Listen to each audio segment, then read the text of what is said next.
Because whatever the road brings ahead, they're on it with you. Visit fountaintire.com today. Does your bank do local? William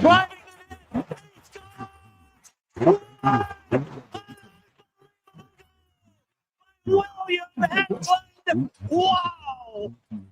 William! Through charitable donations, volunteerism, local teams, Gildas Alexander. shares to our members every year. Does your bank do that? We do local. Bank with vision. Gildas Alexander.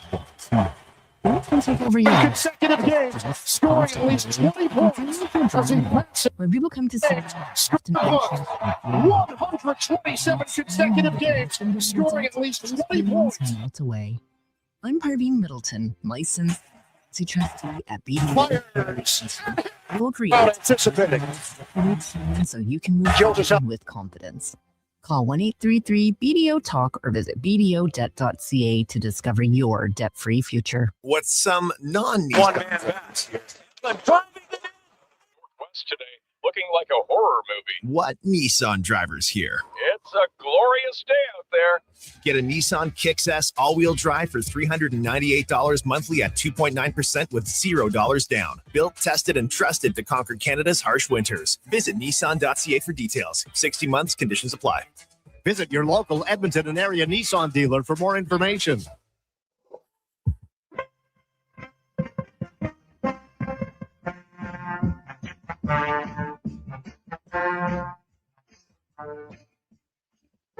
Jason Gregor Show. Holy shot! On Sports 1440. Gildas Alexander. Crowd anticipating. Fires. Incredible streak puts SGA into the record books. 127 consecutive games, scoring at least 20 points. Presented by PlayAlberta.ca, Alberta's only regulated online gambling website. But driving the nail, he's gone! What? An unbelievable goal by William Eklund! Wow!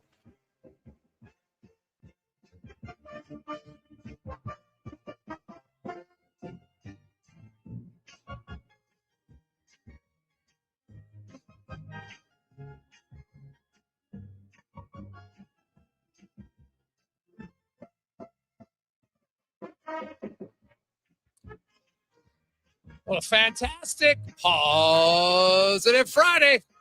How are you? And welcome to the Jason Gregor Show on Sports 1440, sports1440.ca, YouTube, Facebook, X, Instagram. Thanks for listening. Thanks for watching the show. Of course, it is a positive Friday. Oilers fans might need some positive mojo to think about because last night, you know what was positive? They were positively atrocious. The entire game, really. Offense, defense, goaltending, everything. It was not good. The only thing that was good was they, at least when they felt that someone was trying to take advantage of their teammate, they stood up and pushed back. That was really about it. There wasn't a whole bunch. Dickinson did score his first goals in order. Evan Bouchard sets a career high with his 19th goal. He is one goal shy, becoming the fourth Edmonton Oilers defenseman to score 20 goals in the season. Paul Coffey, of course, did it 5 times in a row from 82 to 86. And he had 29, 29, 37, 40, and 48. Pretty sure those numbers are safe. Bouchard might get to 31, so I wouldn't be surprised by that. But Charlie Huddy had 20 goals back in 1982. And the only guy to do it since 1986 for the Oilers, Sheldon Surrey, fired home 23 goals in 2009. So Bouchard can become only the second guy in the last 40 years to score 20 goals in the Oilers blue line. It's pretty impressive. And I think he's got a shot to beat Surrey 23 and then move into second place as Coffey holds well, I guess technically it'd be sixth place, right? Because Coffey has the top 5. But good season for Bouchard. Continues to be on pace for a 90-point campaign, which is pretty special. And the Oilers, they're kind of wasting it because they're defensively, God, they're bad right now. Oh, goaltending, defense, man, they weren't ready to play last night. give up a goal in the first minute and a half of the game, and you're chasing the game. It's 3-0, 15 minutes in. It's 5-0, 26 minutes into the game, and it's good night, Irene. Good thing for Oiler fans. If you wanted to, you could shut it off and be like, okay, I'm going to go do something else just because. But I know most of you didn't turn it off because you're a diehard. Good for you. Stuck with it. And you thought, hey, maybe. And really, when it was 5-2 and the Oilers had that late power play in the second period, you're thinking maybe, but it was not meant to be. Gregor Show is always brought to you by PlayAlberta.ca tonight. $30 million up for grabs. Lotto Max, get your tickets at PlayAlberta.ca. And while you're there, if you like, you can check out the Jason Gregor Show, as we always have some daily specials. We actually got 4 for you today. Some with the Oilers, others just looking at the out-of-town scoreboard. You like the New York Islanders tonight at home against the LA Kings?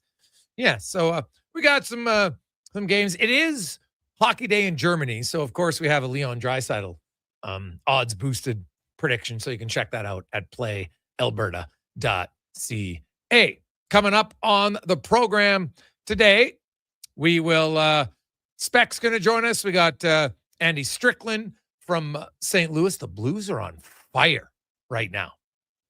The Blues probably think, hey, we got a shot here. We're only 6 points out. The Blues are 6-1-1 since the Olympic break. They've allowed the fewest goals in the NHL at 1.75 goals against per game. So we'll talk to Strickland about that. We got Craig Button from TSN. We'll get Cam Tate in the 2-minute warning. We got Livingston, a little racing report, week 2 in F1. So we'll talk about week 1, how that looked. Man, Mercedes looked really good. Are they going to run away from everybody? We'll see.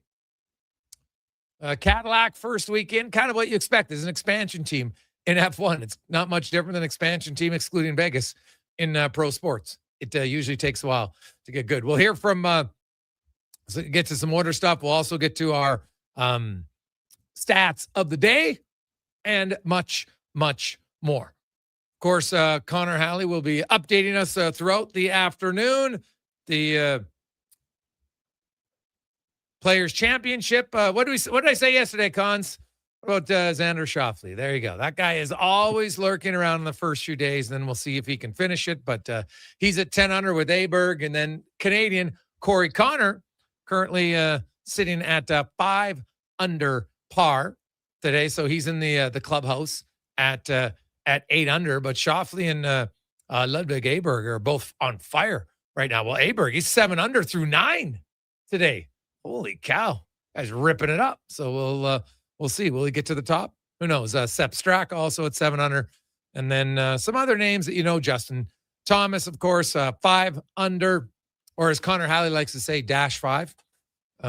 Jason Day, Justin Rose, 4 under.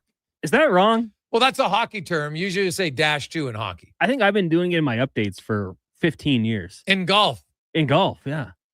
For 50, what? I was taken aback when I said it, and I got some pushback from it. Really? So you've been saying it lots?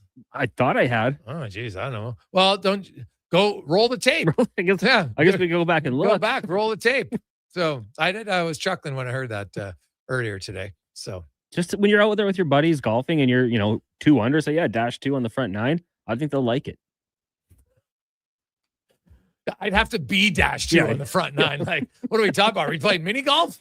Like, maybe I don't think I've ever. Well, I know for a fact I've never been I was +1 through 9 once, and that was to me unbelievable. I was like, "What the hell's going on here? I don't know what's happening." So, didn't end great, but yeah, that's. I've never been dashed through 9 holes on any course ever. So no, can't say I have. So unfortunate, but true. Sure, there's a few people out there, but not many. Not many can say they've been legit under par for 9 holes. I'm sure you'll have a few fish tellers that'll text in, "Oh, yeah, I was." I need friends to confirm it. Okay? One thing we know about golf, "Oh, yeah, I'm 300 off the tee." Then you go play with the guy, and the guy's like, it could be the driest fairway in the world, and it rolls up to 280.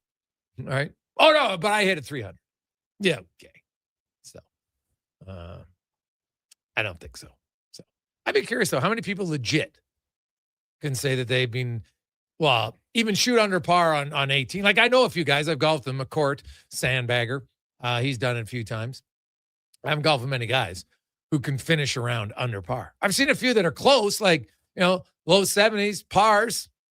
Willie from in our fantasy draft. Well, not anymore. He's old as dirt. But when he was younger, he could do it. So, not a lot of guys, right? It's tough, man. Like, if you could shoot under par in golf, you're a pretty damn good golfer. I don't care if it's a local course or not. It's pretty darn good. And I'm not talking par threes. No offense to the par three course owners, Meg, and others. But we're talking on, like a par 4, par 5, like a real course. Par threes are really hard. Don't get me wrong. But I'd say, I have a lower standard, probably not a very good golfer, but even if you did that on Dragon's Head or whatever, that means you're still putting pretty well. Oh, yeah. I mean, yeah, it means you're one putting on quite a few holes. Yeah, absolutely. So you got to be good enough to get it there. So, hey, Greg, Scotty Williams was under par last time I played with him, Parkland Matt. Yeah, but Matt, where were you playing? All right. No, I know Willie's good. I just like to chirp him. Imagine if his fantasy was as good as his golf. Like, I've never met a guy who's good as golf and that bad at fantasy. It's unbelievable. He's still looking for his first title 20 years later in our league. Now, he does love to trade all his draft picks, though, Cons. I'll say it every year. He's never afraid to do that. Like 3 weeks into the season, he's trading his first round the following year. He's a tinkerer. Oh, God. I know. One time he drafted, I think he might have drafted 3 defenses once. Oh, so awesome. I love it. Hey, guys, I'm more than happy with 1 or 2 birdies around. Yeah. Come on. You get a birdie, man. That's why it's called birdie juice, because it's rare for 99% of us. 100%. You get a bird, the whole group's fired up. More so because you get the birdie juice. But, heck, I played it where we have par juice just because, right? Make it more enjoyable. It's the whole point of it. Should be fun. I like it. Hey, Greg's, it's too deep. Oh, yeah, sure. I've heard that many times. I've never heard dash 2 on the golf course. I've heard dash 2 all the time in hockey. Tons. Yeah, Duke and I were talking about maybe having it go back into hockey as well. Like if you're 300, just 300 par on the game, No. Go back and forth with it. No, there's no chance. There's certain things that you don't cross lines, right? You don't cross swords. You don't cross lines in a certain terminology from sport to sport. It's just not how it goes. So, hey, Greg, your old pal Meg has a tough par 3 course out near Stoney. She can't. Oh, I know. That's why I mentioned par 3 owners, except Meg. Yeah, she's killing it out there. So, by the way, I should check it out in Stoney. So, she's probably still sandbagging it though out there off the tee all the time too. So, Meg's a pretty good hitter, no doubt about that. Edmonton Oilers tonight. Connor Ingram. I think it's safe to say that this is Connor. Like, the Oilers are going to ride Connor Ingram as much as they can. You look at their remaining schedule this month, and I look at the Oilers, and I'm like, okay, so they play St. Louis tonight, right? Then they fly home, and you've got Nashville on Sunday. Then you got the Sharks on Tuesday. You got the Panthers on Thursday. So their 4 games are against teams the Sharks, I guess, did actually get in the playoffs. So they're at 8. But 4 teams below them in the standings for sure. Then you have Tampa Bay, Utah, Tampa Bay at home, then Utah and Vegas on the road for 2, big game against the Ducks, and then the struggling Seattle Kraken to end the month. So the Oilers have 9 games in the next 19 days. There's no back-to-backs. There's a close Thursday night, Saturday afternoon, Thursday night in Vegas, Saturday afternoon in Edmonton. That's as close as it comes to back-to-back. You could play Ingram all 9 games. Honestly, you could. They probably won't. But what's it going to start? 7 of them? 8? Like, honestly, Tristan Jarry, the way he's playing right now, you can't play him. I thought I said, hey, maybe that relief appearance against Colorado would give him a boost to say, okay, you know what? Like, okay, I'm feeling something. It's all right. No. His last 6 starts, he's allowed 7, 5, 5, 4, 5, 4. Okay? 30 goals. in 6 starts. He's an average of 5, and I'm not including empty netters. I'm including when he's in the net. 6 starts, 30 goals. How can you start him right now? So this is Connor Ingram's squad here. And you know what? Obviously, the team defense has to be better. There's no question. But at some point, your goalie can't let in 5 goals every game. Okay? Like, their job is to stop something. So, yeah, this to me, it's Connor Ingram's team. And, God, like, I don't, the owners have to pray somehow that Tristan Jarry will rediscover his game maybe in the offseason. I don't know if it's salvageable this year. It would be a minor miracle. Honestly, that's what it would be. I'll say what's more likely. Tristan Jarry finds his game, right? Or the Toronto Maple Leafs find a set. There is no team in the NHL whose superstars, because that's where it starts. The coach can't. Everyone's like Craig Berube. Yeah, Craig Berube is tough as nails. The Chief, great nickname. Tough as nails player. He can't go into the room. The coach can tell everybody all the things. The players have to be the ones at the end of the day who make the decision in split seconds, right? You can have a great breakout. If the guys don't connect the pass, the breakout system's irrelevant. Right? It's irrelevant. Ask any coach out there. You can come up with a great, but the players miss the pass over and over again, right? Or the one guy misses his assignment. What are you going to do? If the players choose not to stand up for one another, there's nothing the coach can do. And I see and mean it consistently, because I know McCabe does it. He just did it the other day. There's some guys in the room who do it in Toronto, but their leaders don't. They just don't do it. It's not in them. And that's okay. And that's where it's Toronto's fault as an organization, because this has been recognizable for 10 years. Willie Nylander's never had it, right? Marner never had it. Matthews never had it. Tavares, that's not their personalities. They don't have it. Right? And I'm not talking fighting. I'm talking standing up for yourself. All you have to do is compare it. Look at Connor McDavid. McDavid doesn't get in scrums very often, but he'll hit guys hard. We've seen it at the Olympics. You've seen it in the playoffs. You've seen it in the regular season. Guy shoots a puck at Leon Draisaitl. McDavid comes in there. Now, nothing comes of it, but you're just like, hey, that's not acceptable. And I will say, I was a little surprised that no one actually just went, like, I know Trent Frederick gloves, like Trent Frederick's not going to fight, a shorter person, right? It's just, it's not going to do it. I don't think he's smart enough that he understood, hey, this is not the guy for me to be going after at this moment, right? It's not, it's just, you can't do it, right? Wrights Kovian, smaller player, a little bit of a shift disturber for sure. But that's where Spencer Stastny, Jack Roslovic, Matt Savoy, go down the list. You got lots of other guys, right? When you're in the lightweight category, someone in that category's got to step up. You know who's in the heavyweight category. You know who's in the light heavyweight. You know who's in the middleweight. We all know it. Nugent Hopkins will fight when he has to. Zach Hyman will fight when he has to. Nurse, Frederick, they got enough toughness. So, I don't mind. But look in Toronto. Their leaders never do it. Leon Draisaitl will turn around. He'll slash you. He'll get mad. He'll chirp at least, right? He'll hit you. Reverse hit. McDavid definitely will hit you. William Nylander? No. Marner? No. Tavares? No. Matthews? No. And so now when one of their star guys gets hurt, look what happens. Now, I respect Morgan Riley for saying I should have done something, but it's too late. Right? Like, what the hell was Brandon Carlo doing? How does Brandon Carlo do nothing? Right? Like, Willie Nylander throws his hands up. So he knows it's a cheap hit, but he does nothing. Right? But still, what's more likely? The Maple Leafs finding that or Tristan Jarry finding his game? I don't know right now. Honestly. And I'm pretty certain the Toronto guys aren't changing. And I still don't know. Tristan Jarry, since coming here to Edmonton, has been an unmitigated disaster. The trade looks worse by the day. I'm not saying that Stu Skinner would have had a 1.8 goals against and a 940 save percentage. Not at all. But wouldn't be letting in 5 goals every game. Okay? Just wouldn't be. So now it's up to Connor Ingram, right or wrong. It's not his, it's kind of his problem.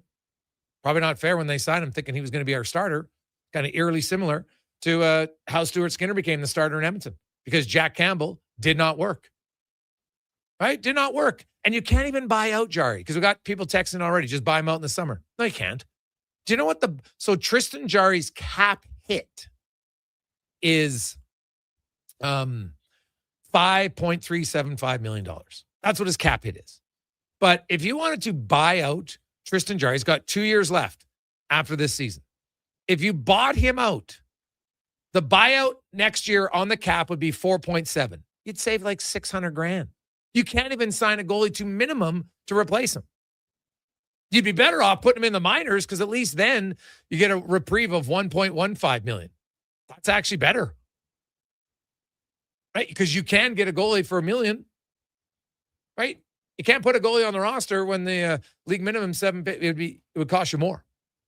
So, and then the following year after that, it's 4.2. So you save you save about 1.1, no different than putting him in the minors. So yeah, it's kind of buyout proof. So you got to work with them strongly and say, okay, what can we do to try to help you get your game back in the offseason? That's what they have to do. They have no other option. Right? And unless you can find a way for someone to trade for him. Now, Jarry wasn't the only reason last night. Let's be abundantly clear. I didn't see any glaringly weak goals, but I also didn't see a big save. But the point is, look at his overall numbers in Edmonton. There hasn't been an area or a time where it's like, oh, okay, it's improved. It hasn't been. He's allowed 30 goals in his last 6 starts. He's made 13 starts, and in 9 of them, he's allowed 4+. Like, I'm sorry. I ain't good enough. So they're going to have to, just going to have to ride it out.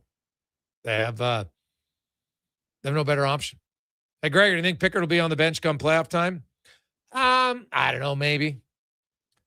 Now, I'd have to look at the Oilers' salary cap. I don't think it matters, but keep in mind, there is a salary cap, which includes your backup. So, and you can be on the roster, but if you're not dressed, that's the salary cap roster. So, depending on what they have for forwards or defense, I'd have to go back and look. I don't think it's going to matter. But if they came to a moment where they had to say, well, geez, rather than waste 5.375 as our backup, we can get Pickard as $1 million, and the only time he comes in is if there's an injury, right? Saves you $4.3 million, sure. But I don't think the Oilers are in that situation. But if they were, that's a no-brainer. That is a no-brainer. But the Oilers, that has gone way, and I even cautioned people at the start. I said, are you sure? Because everyone's like, oh yeah, this is going to be awesome. I'm like, You sold on that? Because A, the Oilers team defense has to improve. But B, Stu Skinner could have some downs, but he also pulled himself out of it numerous times. We've yet to see that from Tristan Jarry.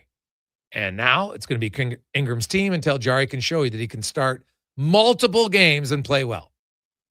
I'm not sure he'll get more than 3 or 4 starts down the stretch at the rate he's playing. How can you do it? Quick break. We will return. Spec joins us next. It's Gregor Show presented by PlayAlberta.ca. Legacy Heating and Cooling is the #1 heating and cooling company for people who want heating and cooling, because you'll save a bundle by bundling. Then you can use hot, cold, hot, cold. Come on, thermostat, do what you're told. Turn up the heat, turn up the cold, to the vents start pushing out tornadoes. Bundle my furnace with some AC. Gonna get a new from Legacy. Oh, yeah. Save a bundle when you bundle your new furnace and AC from Legacy today. Plus no payments and no interest for 1 year. That's how you build your legacy. Legacy Heating and Cooling. A pizza from Papa John's is already pretty great. But you know what's even better? 2 pizzas from Papa John's. For a limited time, get a medium 1-topping pizza for only $6 when you order any large specialty pizza at regular menu price. Whether you're feeding your family, your team, or yourself, get your next meal from your locally owned and operated Papa John's with a $6 1-top medium when you order any large specialty at regular menu price. Better ingredients, better pizza, Papa John's. Got a car you're ready to part with? Find out what it's worth, fast, easy, and totally free at Go Auto. We're talking top dollar trade-ins, whether it's a little You're still rocking that new car smell. Just a few clicks, and boom, you've got your value. Text value to 780-777-7777 to start. That's value to 780 all sevens. Why guess what it's worth? Let Go Auto show you the money. Silent Rides is one of Alberta's premier specialty charter companies. With our luxury motor coaches, we provide our customers with the safest and most reliable ground transportation services. Our seatbelt equipped, top-of-the-line motor coaches have become the preferred carrier for many local sports teams, tours, corporate outings, and other various travel needs across Western Canada. For more information and to request a quote, contact sales at 877-748-0991 or visit silentrides.ca. This hockey season, before every game, check out the pregame show with Andrew Walker on Sports 1440. It's brought to you by Titan Supply, your only source for rigging, lifting, and hauling products. Visit titansupply.ca. Wow, get ready for a silly hockey fans. Your partner in power just skated onto the ice. EWEL.ca, the new e-commerce website for electrical wholesalers Edmonton, is ready for the power play 24/7, 365. UL skates to where the puck will be in 5 years. Now that's forward thinking. Killer selection, slamming products from the best brands, and legendary service. Don't sit on the bench. Get your account today at EWEL.ca and win that project. Plug into your partner in power. Get an EWEL.ca account today. It's the iconic Jasper Ave Patty Party. That's on the rocks. We're turning Jasper Avenue green. Your 5-day St. Patty's Day party kicks off Friday at OTR. With live entertainment every day. Including the Feelin' Lucky burlesque show on Sunday. Plus pipers, Irish dancers, and doors open at 9 a.m. on the 17th. We got more green beer than Marco has fancy shirts. And trust me, that's a lot. Lucky the Leprechaun will be there. Will you? It's the iconic Jasper Ave Patty Party. That's on the rocks. Next round's on me. Woohoo! NHL Star Sticks are back at McDonald's, and we're celebrating by going bigger. Make that smaller, way smaller than ever before. Collect the set and get one of 7 mini sticks with every NHL Star Sticks meal. Featuring McDavid, Matthews, Quinn Hughes, Makar, Celebrini, Reinhardt, and Montembeau. So get yours while they last. 1 stick per meal purchase. Limited time at participating Canadian restaurants.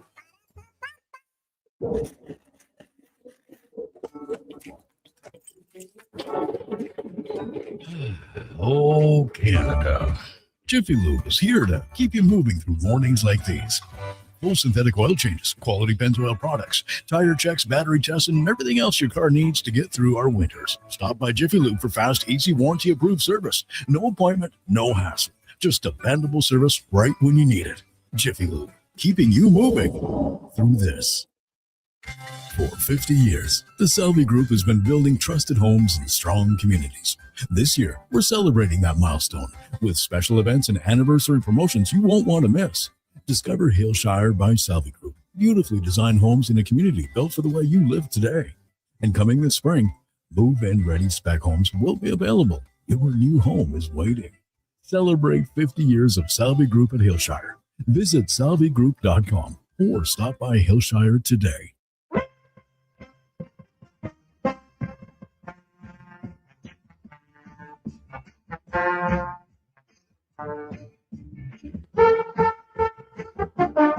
Portions of this hour brought to you by Elks Nation. Check out the new website, elksnation.ca. Articles, podcasts, and more breaking down the green and gold. The most in-depth W football coverage online, elksnation.ca.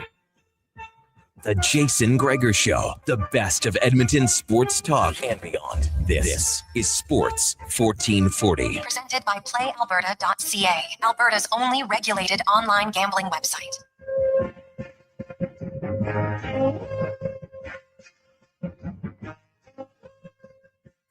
Sports 1440, sports1440.ca, YouTube, Facebook, X, and Instagram. Thanks for listening. Thanks for watching. Hey, it's Positive Friday. And for you, a Positive Friday could be winning a little prize pack we got today from McDonald's, where you get a $50 McDonald's gift card. All you got to do is text the word STICKS, STICKS. Text it to right now. You get in the draw for that. Somebody today is going to win that automatically. And you go into the main draw to win the signed McDavid jersey, a signed McDavid Star Stick collectible, $100 at McDonald's and $100 at the NHL gift shop. So do it right now. Good luck. Could make your way Positive Friday. Cost you nothing. All you got to do is text the word STICKS to 833-401-1440. 833-401-1440. Oilers in St. Louis tonight. And here's kind of an odd thing. The Oilers are this is the final game of a 4-game road trip that started in Vegas. Did you know that from when they got to Vegas, since they've been in Vegas to this game, St. Louis has actually traveled more than the Oilers. And this is the Blues' second home game. Because the Blues were in Anaheim on Sunday when the Oilers were in Vegas. Edmonton went to Colorado. Blues went all the way home to St. Louis. Played a game. Then they went to Carolina, played a game, and now they're back playing in St. Louis. The Blues have traveled way more than the Edmonton Oilers on this, each playing 4 games. It's kind of wild. The Oilers have traveled 2,927 kilometers from Vegas to Colorado to Dallas to St. Louis. Meanwhile, the Blues have flown 5,953 kilometers, going from Anaheim to St. Louis to Carolina, back to St. Louis. So fatigue, in a weird way, actually benefits the Edmonton Oilers in this second half of a back-to-back, if you believe in fatigue. Let's get to the spec report, brought to you by GS Construction. They're looking for experienced top men, pipe layers, and operators. You're looking for a great career, great job, check it out, gsconstruction.ca. Look up careers. As Mark Spector from Rogers Sportsnet joins us. Spec, how you doing? Doing great, man. Doing great. That's interesting about the travel. That's I noticed that St. Louis has been all over the board, but you know what? They're winning. They won in Carolina last night. Yeah, I believe they won. Well, they did win in Anaheim when they were there. Oh yeah, and, no, the Blues are rolling, man. They're 6-1-1. The only loss they had was to the Islanders, and Hofer actually stolen that point because they got badly outshot, gave up 49 shots that game. So, you know, the Blues goaltending has been on fire coming out of the Olympic break, and it's been more Hofer. This will be his 6th start tonight. It was Binnington last night in Carolina. He stopped 31-32. So they're getting good goaltending. The Oilers are just hoping for average goaltending at this point. Now, not that Jari was the problem last night, but he wasn't the solution again. Yeah, I mean, I have two minds on Jari. You know, the team hasn't given him a decent start in front of him in forever. They just don't play well in front of him. But I've seen this before over the many, many years. And often the goalie, you know, when the team never plays well in front of you, that just becomes, it's not the team's problem. It becomes your problem because he doesn't play that well behind them either. So, you know what, Jari, like he took a step here in Denver and everyone loved that. And even, you know, all the types, we thought, okay, hey, here's a chance for a guy to have a springboard, be a great story. Let's get some traction. And, you know, what the hell, like I'll write that story and help, you know, push a narrative along if it's going to help a guy that's been struggling maybe. But the very next night out, he's below average again. Like you know, when 5 go in a night, Jason, eventually it can't be everyone else's fault, right? Yeah, I agree. Two things can be true. The Oilers have to play better defensively at times, but your goalie's got to make a save at some point. Yeah. Yeah, and he's you just said he's let in, would you say 30 goals his last 6 games? Yes. Yeah, so that's 5 a night. So in the end, that's becoming a large sample size. An .855 save percentage in Edmonton is a large sample size. They were terrible. The Oilers were terrible last night in front of them. They never were going to win that game no matter who was in net. The first 2 goals had nothing to do with the goalie. The third one, it's a wicked 2-on-1. Guy goes post off the goalie's rear end and in. That happens to the best goalies in the world, right? He didn't even score in the shot. He hits the post, it hits him in the bum and goes in. I'm not blaming him for any of the first 3 goals. And when it's 3-0 after 1 in Dallas, 99% of the time the game's lost anyhow. But Jari wasn't any good in that game. And, you know, it's starting to look like if this team accomplishes anything this year, and that's a big if, they'll do it in spite of their general manager's work this year, not because of it. Well, yeah, I guess. Although, here's a funny thing, Spec. What if Connor Ingram plays great? Well, who acquired him for nothing? GM, right? He acquired Murphy. He acquired Dickinson. So he's made some moves, but yeah, hey, the Jari one, it would be in spite of that move for sure. I think that's fair. But overall, some of the other moves haven't been that bad. But, you know, now it's like, to me, it's clear Connor Ingram is going to be the guy you're going to try to ride here, Spec. They got 9 games the rest of this month. None of them are back-to-back. They've got multiple days off in between a few of them. You know, they play tonight, then they play Sunday, Tuesday, Thursday, Saturday, 2 days off. Wednesday, Friday, day off, Tuesday, Thursday, day off. And then the Ducks game, and then 2 more days off. Like, honestly, Ingram might start 7 of 9, maybe 8. Yeah.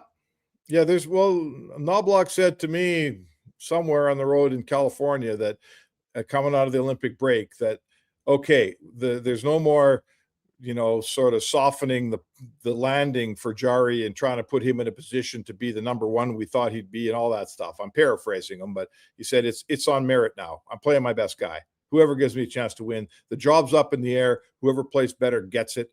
And, no one on earth is arguing who plays better. Ingram's been a better goalie ever since him and Jari put on Oilers uniforms at, roughly the same time. And it's all there is to it. Jari's been a huge disappointment here. And he's got some major mental work to figure out. Like maybe you got to sick Lorianne Munzer on this guy, man, because I don't know where, with goalies, it often starts in the head and moves south from there. I don't see a guy who's very mentally ready to take this job on. Do you? No, not at all. And the thing was, Spec, like I said, the way he played it's to me why I think it's in between the ears is because he came in relief when he had no time to think about it. He actually looked pretty good, right? Made some key saves, straightforward to the puck. Awesome. Now, the Oilers' defense was better, and I agree. That's why I said it's twofold here. The Oilers' defense was bad from the opening minute. They weren't ready to play, and they never really got back in the game at any point. It was 3-0 at 15 minutes, 5-0 at 26 minutes. Good night, Irene. The only time they had a chance to get back in the game was when it was 5-2, and they got the late power play. And on a rare night, their power play was god-awful. I don't know how many turnovers they had on the power play, but I can think of 3 right off the top of my head. Yeah. They could have at least given themselves some hope there. Hey, we're down 5-3. Get Dallas thinking, but the power play was just brutal again. So power play wasn't good. Penalty kill wasn't good. 5-on-5 defense wasn't good. 5-on-5 attacking wasn't good. Goaltending wasn't good. It was a great team effort of suck. No, it was a great team effort of suck for sure. And I'll make it clear. My belief is it started with the team, not with the goalie. The team wasn't ready to play. The goalie didn't have a prayer. It's 2-0. Boom. And, I guess I'd like, a lot of goalies have said over the years, one of the key components to playing that position is the ability to forget things fast. Mm-hmm. And he got victimized for 3 in the first period. And you can say that, it wasn't his fault. You could say that, but I feel like he comes out in the second and he doesn't give you a chance to keep it at 3 for very long. Boom. It's 4. Now it's 5. And now it's over. Like 5-0's 5-0. I don't care what team you are. You're in Dallas. They've won 1 million games in a row here. You're down 5-0. Pack the bus, back it up. Let's go. So I felt like Jari might have had a chance to keep this thing. What if it's 3-1 and then it's 3-2 and now it's a different ball game. Yeah. Right. But no, it's 5-1 and it's 5-2 and it's over. And like I say, back the bus up. Yeah. There's only 10 games in NHL history where teams come back from a 5-goal deficit and won. So, and the Oilers have done it once. They were trailing 7-2 at one point and then came back and won 8-7. So it's pretty damn rare, right? When you consider how many games have been played in the NHL. So, but now they move forward, Spec. Ingram obviously comes in. They don't have any other defensemen. They don't have any other forwards. So, they'll run back the same thing tonight. And they take on a Blues team who obviously is playing relaxed, who's got a lot of confidence, who feels like, hey, you never know. You never know. Like, look at the way Seattle, like the Blues have gained 9 points on Seattle in 8 games. 9. So they say, hey, guys, if we keep rolling, it's pretty slim odds. But I don't think this will be an easy game tonight at all for the Edmonton Oilers. They got to be awake, or they could ruin what looked like a very promising road trip. Yeah, it is. It's a key game in that for the Oilers. They really staked them. It's like when they won 3 in a row and then went out and lost, I think, 4 in a row and 6 out of 7 or whatever it was. Like that we forgot about that 3 in a row awful quick. You're right, Jay. They got a chance to come home from this trip 3 out of 4, and that's great. Like on this trip, 3 out of 4, it's a wicked trip. So if they need to dig in here at some point, this team needs to find some traction and keep it, right? Not just win 2 or 3 and then lose a bunch. So yes, tonight's, it's more important than you think, certainly mentally for this team to jump back into that, into the race and be, show yourself you got some bounce back. Haven't seen a ton of bounce back in this team in the long haul in this season. There's been a lot of 2 wins, 2 losses, 2 wins, 2 losses. That's why you're barely over 500 here. So yes, time to put your big boy pants on here and play a team that's way below you in the standings and show them who's boss. The only good news for the Oilers, in games when they've lost by 5 or more, the next game they're 2-0. So dare to dream, Oiler fans. Dare to dream. They did beat Columbus after losing to Dallas 8-3, and then they shut out Seattle after getting spanked 9-1 to Colorado. So wow, it's a rare trend, Spec, but it is that is a rare trend you have to look at. What did you make of the the melee there at the end of the second period and into the third? Were you surprised that one of the Oilers, like lightweights, didn't go challenge the little water bug in Dallas? You know what? I never thought for a second that the other guy, Herconian, was the aggressor. First of all, Connor McDavid was the aggressor all the way in that play. He didn't like the fact that the guy shot a puck that hit Draisaitl. That's good for McDavid. McDavid was sour. They're losing. He should be. And he was never in any trouble. So, and the guy's 5'0". I remember Dave Semenko saying when Gretzky fought Brian Bellows, they said, I'm not stepping in there. He wants to fight Brian Bellows. He's on his own, So I feel the same. But like Connor was fine. There was no, it wasn't even a fight, right? The refs didn't think it was a fight. It wasn't a fight. So I don't see that as a someone better get in there moment. Do you? I just, the game's over. And I think at that point, I liked what Frederick did, but especially, did you see the video of him, kind of chirping the whole bench?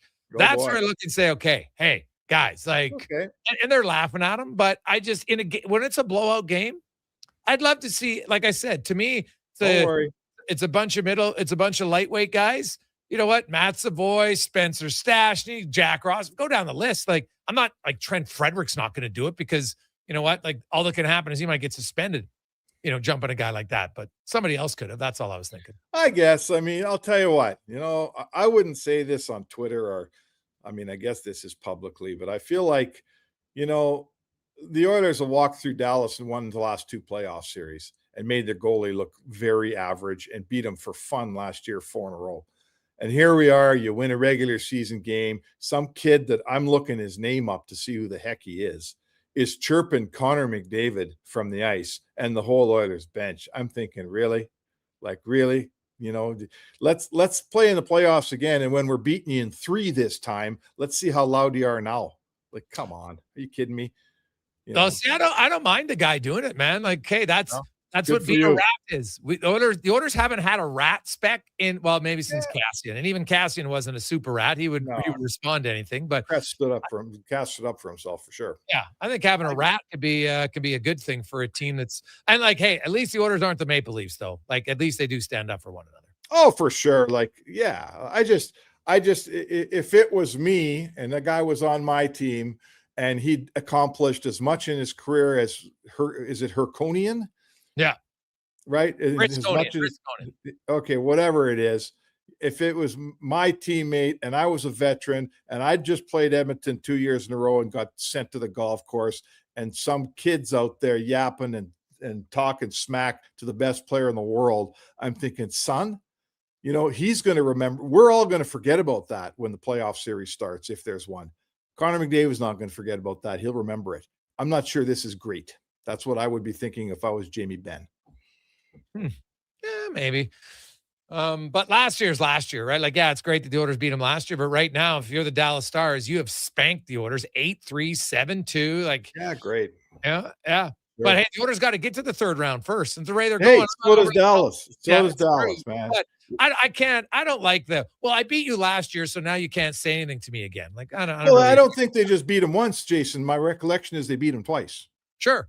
But my recollection is they kind of own Dallas when it counts. So yeah, beat me in a regular season game. Awesome. Just beat me. You beat me fair and square. They beat the fair and square. They were the better team times 10 last time. I'm not saying they weren't, but let's not get too carried away. Because as I recall, when the games count, the white team beats the green team for fun. They beat them in 6, then they beat them in 5.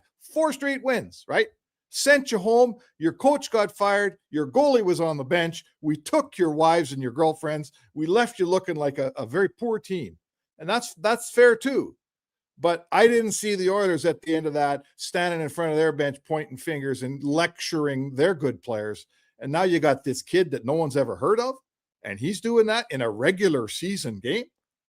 Come on. Where was this kid when they were getting beat in the playoffs last year? Probably in junior or the East Coast League or something. Hey, yeah. Maybe that's what it was. I'm that player. I'm like, hey, boys, you only beat him because I wasn't here. That'd be my comeback. Try to beat us when I'm here. All I know is that I'm here. You haven't. Boy. Like I say, I'll say this and we'll change the subject. No one on that Dallas team is going to remember what alphabet guy was saying to Connor McDavid at the end of that game. Connor McDavid is going to remember it very well.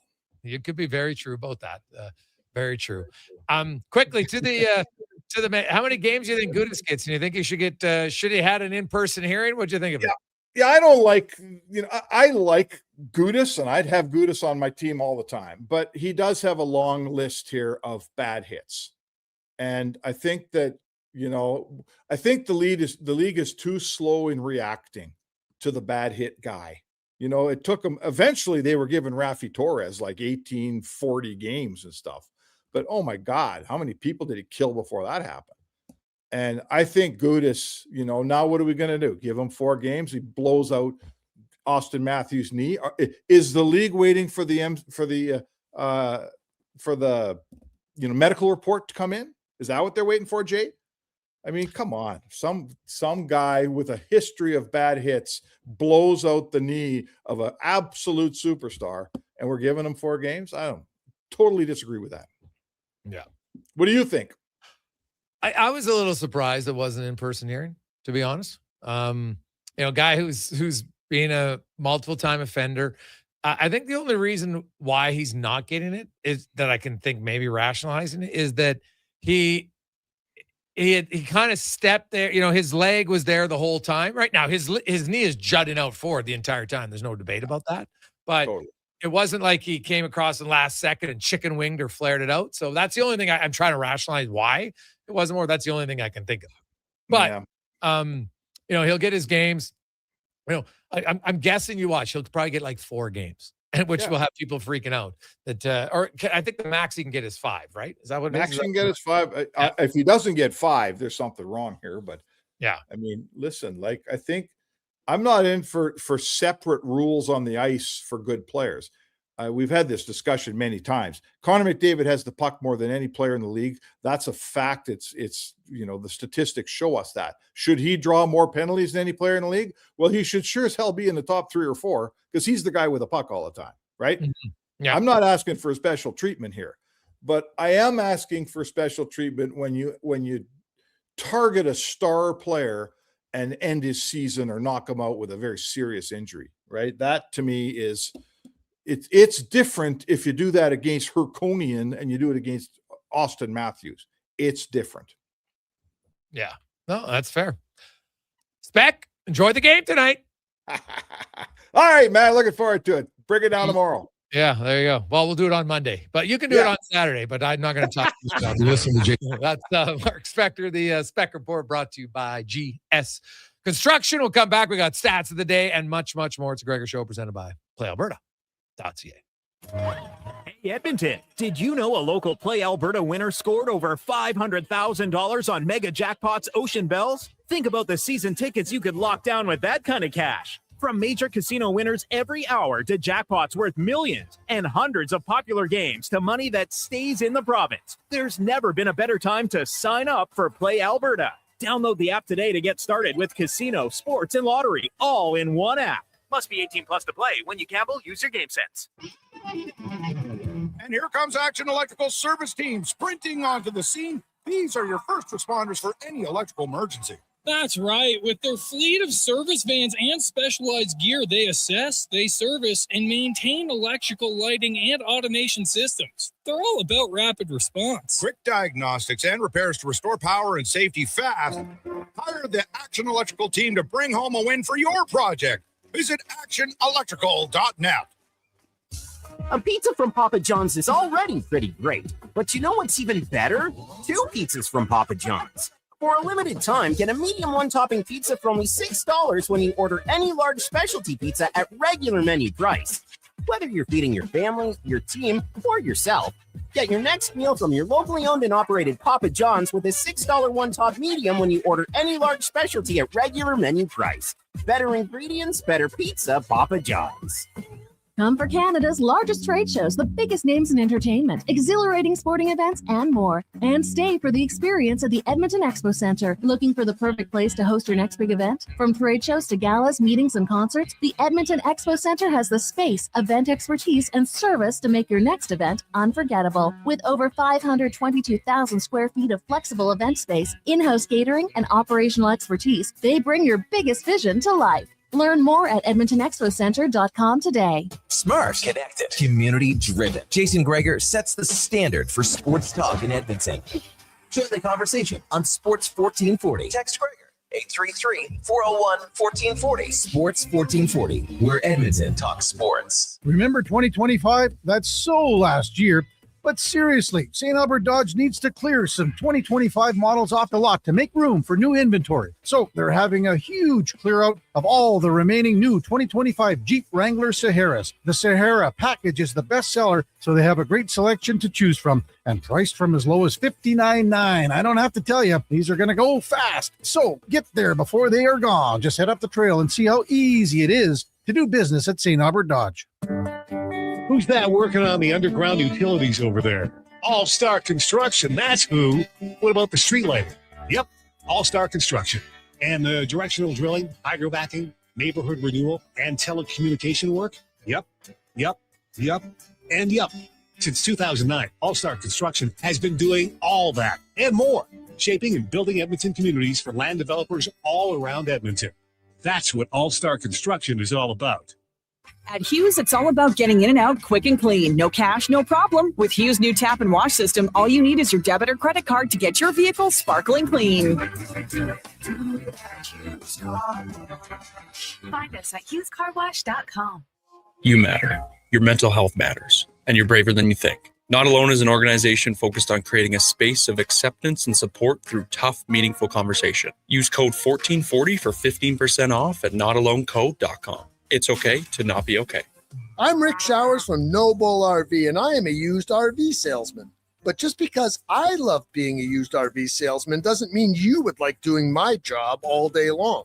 If you're selling your RV privately, that means that you have to be an RV salesman too. That's right, Bob, and there's a lot of work involved. You have to find the customers, be ready to show it at a time and place that's convenient for the other guy, all the stuff you take for granted when you come to No Bull. There's not a lot of glamour in being a used RV salesman, Rick.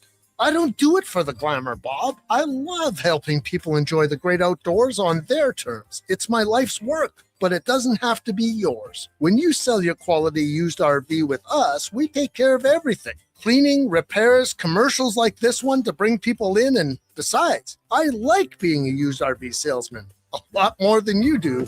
And that's No Bull. NobleRV.ca. Portions of this hour brought to you by On the Rocks. The Oilers' push to the playoffs is on, and OTR is ready to be your hockey headquarters. $5.75 Molson Canadian, 69-cent wings, and play score and win every game. See more at OnTheRocksYEG.com. This is Sports 1440, where Edmonton talks sports. On YouTube, Facebook, and X. Here's Jason Gregor. Brought to you by PlayAlberta.ca.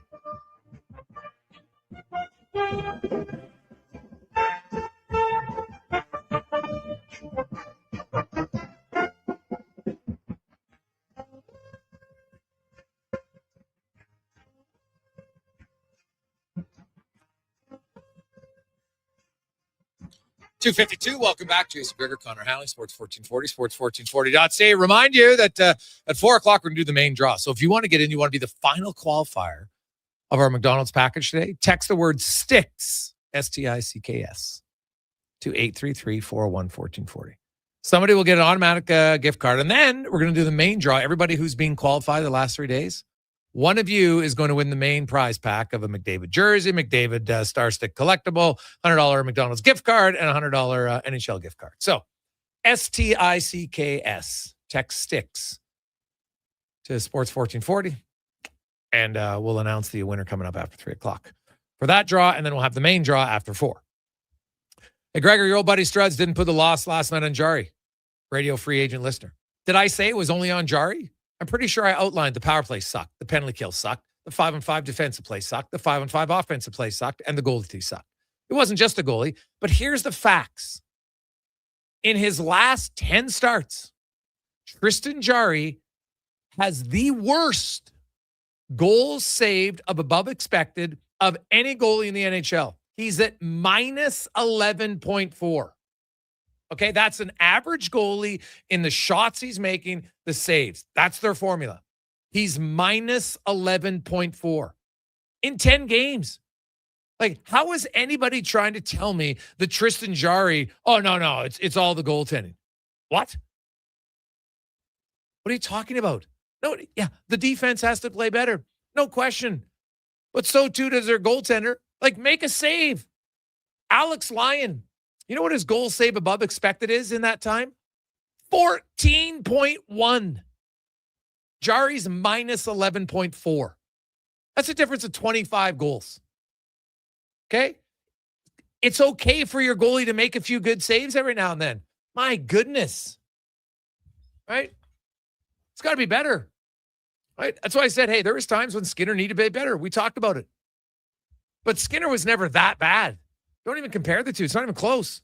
That's why I said at the time of the trade, everyone was, oh, this would be great. I'm like, you just traded for a guy that hasn't proven any more consistent and is twice as expensive. 5.3 to 2.6. So Jarry's he's got to play better. The defense can play better. I don't discount that. With good goaltending, they probably would have lost 5-2 last night. But the goalie can't make a key save to save his life. He just can't. At some point, you need to stop. It's that simple. You can't pay a guy $5.35 million just to never be able to make a key save in a game for your team. Can't do it. You can pay a guy $1 million for that. Sure. But if you're paying a guy 5.3, you're expecting him to make some saves. It's just how it goes, right? It's just how it goes, man. Like what else is a goalie there for?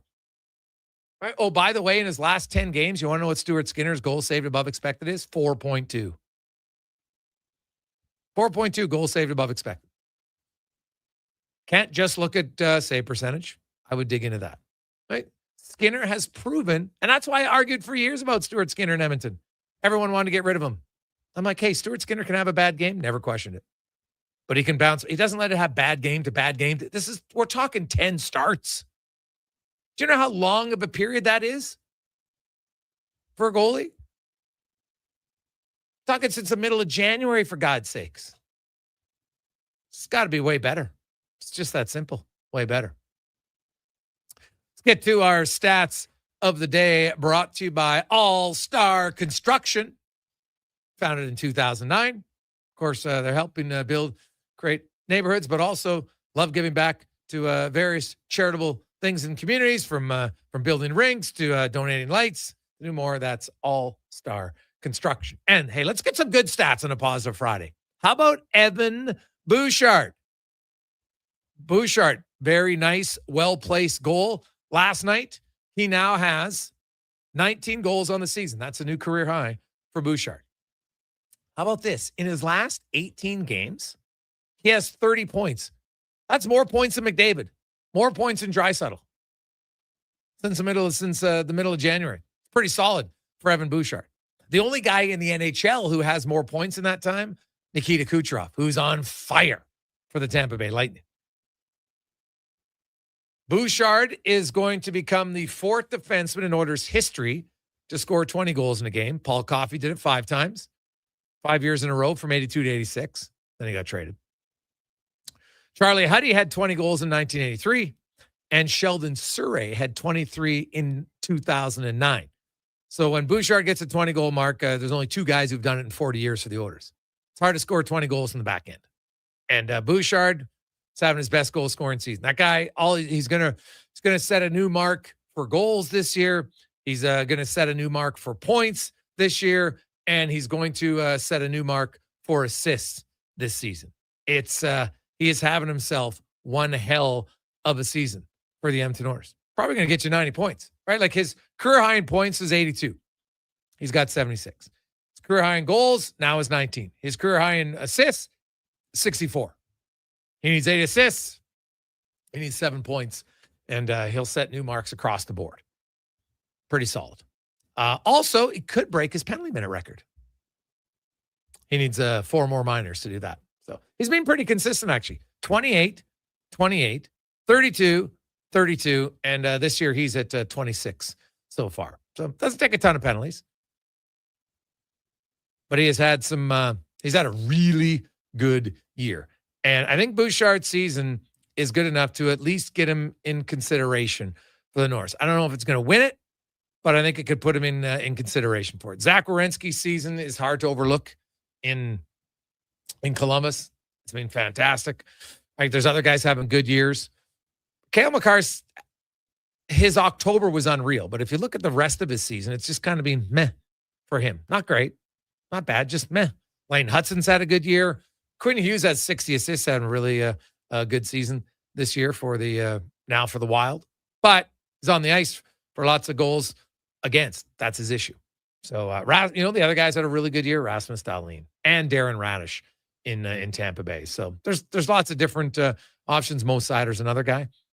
Speaking of the Detroit Red Wings, you look at their numbers, it's not great. They've only won 4 of their last 10 games. In that time, they've allowed the Ottawa Senators to have gained ground on them. The Senators are now 6 points back of the Red Wings, and the Sens have 2 games in hand. The only number that's a saving grace for the Red Wings is because their guys are out for a few weeks and Larkin and Kopp, the Red Wings don't have a very busy schedule. That's really their only saving grace. They play the fewest games between now and the end of March amongst playoff competitive teams. So that's really their only benefit, because you look at their schedule and now you look at Larkin, they got Dallas tomorrow. Like Dallas Oiler fans know firsthand how good they're playing. Then you've got the Flames on Monday. If you're Detroit, that's got to be a must-win game on home ice. But then you play Montreal, Boston, Ottawa, Buffalo. Division games huge against Montreal, Boston, and Ottawa, especially the Boston and Ottawa games, because those are teams that are chasing you. But by the time Larkin comes back, the Red Wings could find themselves tied or maybe even out of the playoffs, because Columbus is only 2 points back and they have a game in hand. So that's a little wild to me. Some other stats, we got to talk about it, but SGA, Shai Gilgeous-Alexander, sets the NBA all-time record, 127 games straight with 20 or more points. Wilt Chamberlain held the record for over 50-plus years. Shai beat it. Michael Jordan couldn't do it. His highest was 72. LeBron James couldn't do it. Kevin Durant. Go through all the list of great scores. No one else. And what's unique about it is he's at 127. There's very few guys even within 50 of him. Right? Like Wilt has the second at 126 and has third at 92. Then it drops down to Oscar Robertson at 79. Michael Jordan's not even within 50, which is wild. Now, Cons, you got the numbers for what's the most consecutive for 25 games or 25 points? Well, the number I have is 30 points. Okay. Wilt did it for 65 consecutive. Okay. The next closest would be James Harden at 32. Okay. Followed by Wilt twice. Okay. You want to do 40 points? Well, what's that, like a handful? Wilt Chamberlain, 14 games on 2 occasions. And then Wilt did it for 10. And then 50 points, 5 of the top 6, Wilt. The only other being Kobe. And then consecutive 60-point games, Wilt Chamberlain, 4 in a row. He also did it 3 times in a row and then back-to-back twice. Yeah. But according to our young Josh Fenwick, he's overrated. Well, Josh, you might want to rethink that statement. What's next? You're going to tell me you don't know who Jim Brown is? Come on. It's again, that's in your Remchuk category right there of comments. You're like, I'm too young to know, but it's not. You cannot say he's overrated. I'm sorry. No one dominated the game in his era like he did. I'm sorry. That's just because he's taller, then Sean Bradley should have dominated everybody, right? How tall is Wemby right now? It's pretty damn tall, and he's really good, but it's hard to do, man. It's a pretty big drop off. So Shai Gilgeous-Alexander, Like right now, when you go 127 games, you wonder like how long could he go? Like I think they got 15 games left this year, so he can get up to 142 this season.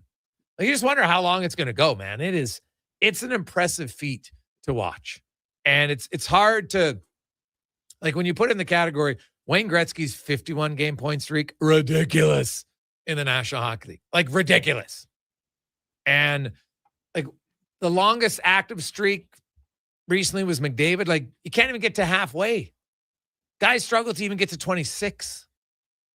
Right? So it's hard. And so Shea Gilgeous-Alexander being 50 more than everybody but Wilt and Oscar Robertson. And he might be, and if he gets to 129, well, then it's only Wilt who's within 50 games of him. That's damn impressive, man.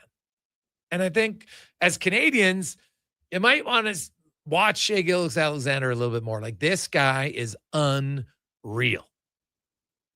Shaquille O'Neal told me, hey, he thinks he's the best player in the NBA. And he thinks he's going to be the best player for the foreseeable future. It's not just, this is a lucky stretch, right? Since the NBA began, this will be my last stat for you.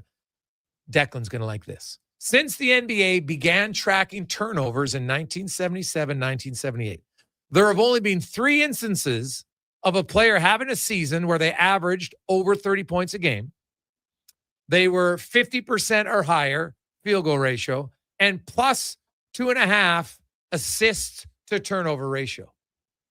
3 times a player has done that in a full season. SGA has done it this year. SGA did it last year, and he did it the year before. He's the only player in NBA history to have ever done it. Pretty good player. Like, he has the ball a lot. He doesn't turn over the ball. He's a good playmaker, scores, and he's efficient from shooting. Like, he does a lot of things really well. And now they got a good team, right? They got a good team. Make no bones about it, man. Like, Lou Dort is a really good defender. And then you got Williams and you got Chet. Like, but make no mistake, he's the guy who runs it. And Shea Gilgeous-Alexander is right now, according to Shaq, the best basketball player on the planet. It's pretty good. That's our stats of the day, brought to you by All-Star Construction. Let's get to the Con Man Sports 1440 update, brought to you by Go Auto. It's Friday. You're thinking for the weekend, what do I want to do? Well, maybe you want to go to Go Auto. They got 71 different locations, over 15,000 vehicles. If you're looking for a car, goauto.ca will have. This is a Sports 1440 update. Game day for the Oilers down in St. Louis, taking on the Blues. Puck drop just after 6. Pregame coverage here on Sports 1440 gets going at 5. Only one other game tonight. Kings in New York taking on the Islanders. In the association, Raptors will host the Suns just after 5:30. They also got the Knicks and the Pacers, Pistons, Grizz, Pelicans, and Houston, and the Warriors hosting the Timberwolves. Round 2 Players Championship going on right now. Ludwig Goldberg sitting atop the leaderboard, 11 under. Alexander Shoffley, 10 under. Cameron Young, 9 under. While Corey Connors, -8 at the top. Other Canadians in the hunt, Taylor Penchard, 1 over. Nick Taylor, even. And Sudarshan Ilmaraju is currently +1. Mackenzie Hughes, AJ Ewart look like they're going to miss the cut. In the BCHL, the Saints will host Cranbrook tonight, while the Crusaders are taking on West Kelowna. Both games starting at 7. In the AJ, you've got 5 games, including Devon and Whitecourt. Olds heading to Canmore, and the Storm up against the Thunder. In the PWHL, Seattle's in Minnesota just after 6. And Pandas volleyball in action this weekend. For the U Sports Championship, they'll take on number 8 seed Montreal tonight, 9 o'clock. Semifinals go tomorrow with the final on Sunday. And at the Paralympics, Canada's sledge hockey team advances to the gold medal game after beating China 4-2. Coming up in hour 2 of the Jason Gregor Show, we'll be joined by our co-host, Wanye Gretz of Oilers Nation, and we'll talk to St. Louis Blues reporter Andy Strickland. I'm Connor Halley. This has been a Sports 1440 update. This is Sports 1440, a Stingray radio station broadcasting on Treaty 6 territory. Download the free iHeartRadio app and listen to CKJR wherever you go. A pizza from Papa John's is already pretty great, but you know what's even better? 2 pizzas from Papa John's. For a limited time, get a medium one-topping pizza for only $6 when you order any large specialty pizza at regular menu price. Whether you're feeding your family, your team, or yourself, get your next meal from your locally owned and operated Papa John's with a $6 one-top medium when you order any large specialty at regular menu price. Better ingredients, better pizza, Papa John's.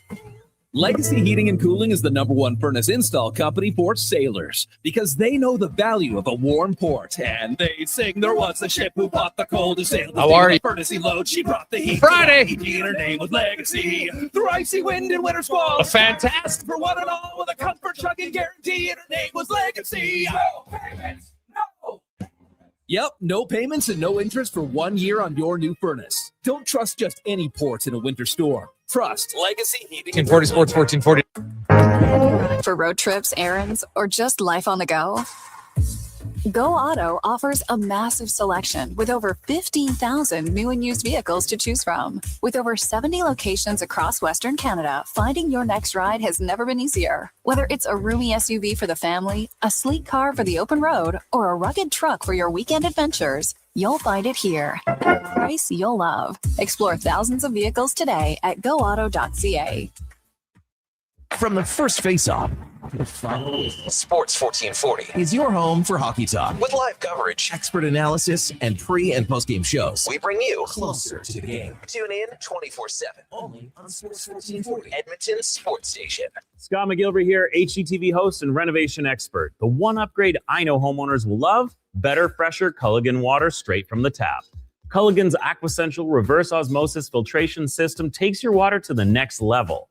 With up to 7 stages of filtration and 14 filter options, they're certified to reduce over 90 contaminants. Your tap water is about to get a major upgrade. Safer water that tastes great. Get started with a free in-home water test at Culligan.com. Culligan, water you love. Wow. For a silly hockey fan. Your partner in power just skated onto the ice. EWEL.ca, the new e-commerce website for electrical wholesalers Edmonton, is ready for the power play 24/7, 365. UL skates to where the puck will be in 5 years. Now that's forward thinking. Killer selection, slamming products from the best brands, and legendary service. Don't sit on the bench. Get your account today at EWEL.ca and win that project. Plug into your partner in power. Get an EWEL.ca account today. You see it? Fusion Promo Marketing can make it. Fusion makes high-quality, memorable promotional products for businesses, sports teams, and corporate events. From vision to reality, get noticed and remembered. Fusion with a Z. Promomarketing.ca. At Fountain Tire, success is a team effort. They're committed to their team members and their customers. And that means treating your vehicle like it's their own and finding solutions that suit your needs. Because whatever the road brings ahead, they're on it with you. Visit fountaintire.com today. Every goal, every Selly. The place to cheer on your favorite team is Selly's Sports Bar and Lounge. Never a bad seat in the house with all games on tons of big screens. And Selly's menu, top shelf. Plus, check out the game night food and drink features. And don't miss the excitement of Oilers watch parties all season long. Experience Selly's Sports Bar and Lounge at all 3 Century Casino locations, Edmonton, St. Albert, and Century Mile. Every day is game day at Century Casino. Does your bank do local? We do. When you bank with Vision Credit Union, you're banking with a rural Albertan cooperative that cares about the community where you live. There's no question. We actively support our rural communities at the local level through charitable donations, volunteerism, local team and event sponsorships, and by returning millions in profit shares to our members every year. Does your bank do that? We do local. Bank with Vision Credit Union. VisionCU.ca. Portions of this hour brought to you by Cantork. We offer sale, rental, repair, and calibration of hydraulic, pneumatic, and battery-powered torque wrenches, stud tensioners, and flange maintenance equipment. Order today at cantork.com. This is Sports 1440, where Edmonton talks sports. On YouTube, Facebook, and X. Here's Jason Gregor. Brought to you by playalberta.ca.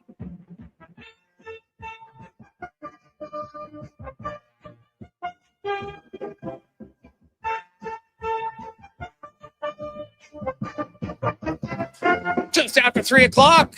How are you? Welcome back to Jason Gregor Show, Sports 1440, sports1440.ca, YouTube, Facebook, X, and Instagram. Thanks, as always, for sharing parts of your day with us. We very much appreciate it, whether you're listening, whether you're watching, maybe you're doing both. It's good. We like it. Oilers, of course, in St. Louis tonight. Take on the Blues. They can get that stench of last night's game off of them quickly. That players always say, after a bad game, you want to play again right away. So we'll see if it's true. The Oilers, if you're looking for a positive, in games that the Oilers have lost by 5 or more goals, the next game, they're 2-0. So, dare to dream, Oiler fans. Dare to dream. So, there you have it. They lost 9-1 to Colorado. Then they had a shutout the next game. They lost 8-3 to Columbus. 8-3 to Dallas. And they beat Columbus the next day. So, we shall see how it goes. Looking at some other Oilers stuff. Of course, only lineup change tonight we're expecting is Connor Ingram in goal for the Edmonton Oilers. As, hey, they got to play better defense in front of Ingram. There's no question. But their goalie's going to need to make a few saves too. Like, they probably would have lost 5-2 last night, right? If Jari has a good game, right? He wasn't going to stop everything. Let's be realistic here. I'm not blaming the game on the goalie, but when it's 10 straight games, in his last 10 starts, he's allowed 41 goals. And he's got a minus 11.4 goals saved above expected in that time. Worst in the NHL in his last 10 starts. So he's got to be better. Yeah, the Oilers' defense can be better, sure. But if you think that Jari is immune to any sort of criticism, like, sorry, can't do it. Can't do it. He just needs a bounce back game. He needs to have one. Like, I actually thought the Colorado game was going to be the jumpstart for him, but did not. It's like that sheep. Remember that video that's online where there's the sheep and there's the big trench and the sheep's in the trench and the farmer comes out and he helps him out of the trench and the sheep goes running, boing, boing, boom, right back in the trench. Well, that's kind of what I thought. I'm like, hey, look, Jari got a hand out here. He's looking good. He's back on the road. Doot, doot, boom, right back into the ditch. So it's kind of what it reminded me of. You thought he was going to get, and sometimes a good turnaround just takes one big save, one good period, and all of a sudden you're on the road to recovery. Not the case. Now, the Oilers didn't help him, but still, I don't think he helped himself either. So it's a bad combination right now. I don't know when he's going to start next. The Oilers did make a move today. They've moved Colton Dock to LTIR, and they've called up Max Jones. So there you have it. So Doc is the only one. So they got about $300K in space right now. So people have asked, hey, could they send Jari down for Pickard? So right now they've got 300. So if you move down, they'd have 1.15 in cap space, and then they could call up Pickard. Yeah, I think that would work, right? I think in theory it would work. I'd have to do the math. So we'll see. Anyway, we welcome in Wanye Gretz to the show. Do you think the Oilers can ever find their defensive game this year? It was terrifying, that game against Dallas. Anything was possible. I felt like at any moment, on any shift, on any shot, the Stars could score. Felt very little stability watching that game. 7 times lighting the lamp, like, oof. I don't know. The risk of making you repeat yourself, the defense definitely needs to play better, but like Jari needs to have a couple of those back. I don't know if he let in a bad goal, but I also don't think he made a great save. Is the kind of the way I look at it, right? Now, hey, that was it. The third goal off the post and off his skate and in. Goalies will tell you, hey man, I gave him the post because that's not the net, right? But it went off the inside, hits his leg, go in.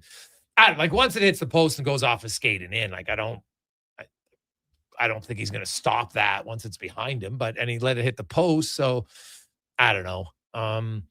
Jamie Benn, the 6th goal comes down. That's probably the one where I'm like, you know what? Probably could have made a save there. But like I said, maybe he saves 1 or 2. It's still 5-2. Like, it's not, the Oilers never really deserve to be in that game. No. 2-0 in the bounce back game. That's a good silver lining statistic. I appreciate that stat of the day. That's the way we got to think. We got to think positive. We got to build back. Well, you got to try to find something, right? Now, the Oilers, I will say this year, like, they haven't had extended losing streaks. And the thing, if they win tonight, this is a really good road trip. 3-1 right? on the road trip. If they win this tonight, it's a really good road trip. Yep. It's sandwiched in with a dud, but whatever. If you lose 7-2 or lose 4-3, you still lost. So, you know what? They can look and say, hey, they didn't really have to expend a ton of energy last night, right? They do actually, in an odd way, have the travel advantage because St. Louis had to come from Carolina, which is almost twice as far of a flight than Dallas to St. Louis. And it's funny to me that the Oilers are on a road trip, 4 games, and from Vegas all the way to Colorado, Dallas to St. Louis, they've flown less, almost two times as fewer kilometers as St. Louis, because St. Louis was in Anaheim on Sunday when the Oilers were in Vegas. Then they went to St. Louis. Then they went to Carolina and back St. Louis. Way more. So in theory, the Oilers should have a fatigue advantage. Not saying that that's the case, but, McDavid played under 18 minutes last night. So did Draisaitl. No forward played over 18 on the back end. Bouchard still played over 20, but, that was it. Ekholm played under 18. So they were able to limit the minutes of some of their players. So they could be maybe a little bit fresher. Every forward played over 11 minutes last night. So maybe if you're looking for some silver lining, Oilers fans, that might be it. What were you thinking when Connor was mixing it up? Yeah, no problem. Love it. Yeah, don't call it a fight, though, okay? People, it's not a fight. He got poked in the eye. It's not a fight. It's not a fight. Poked in the eye. There's no punches, right? They were wrestling. It's not a fight. It's like these people, look at the brawl in San Jose at the end of the game. That's not a brawl. It's called a scrum, right? We have to use proper terms. We're not doing it. We do it in society all the time. You can't use the rape word anymore. Now no, we're not doing it in hockey. A fight is a fight. Gloves are off. You're punching. That's a fight. Guys in a scrum reaching over and his hand touches your face, not a fight. Hand touch your face, hand pokes your eye. It's not a fight. Stop it. So, not a fight. Just like it wasn't a brawl in San Jose. It's a scrum. People need to do it right. And if I get that some of these sites like Bleacher Report, we got to get people to watch. No, call it what it is. Don't lie. Because honestly, once you do it once, unfollow. Not following them. So, it doesn't do you any good. Stop lying to people. Just tell them the truth. Right? So.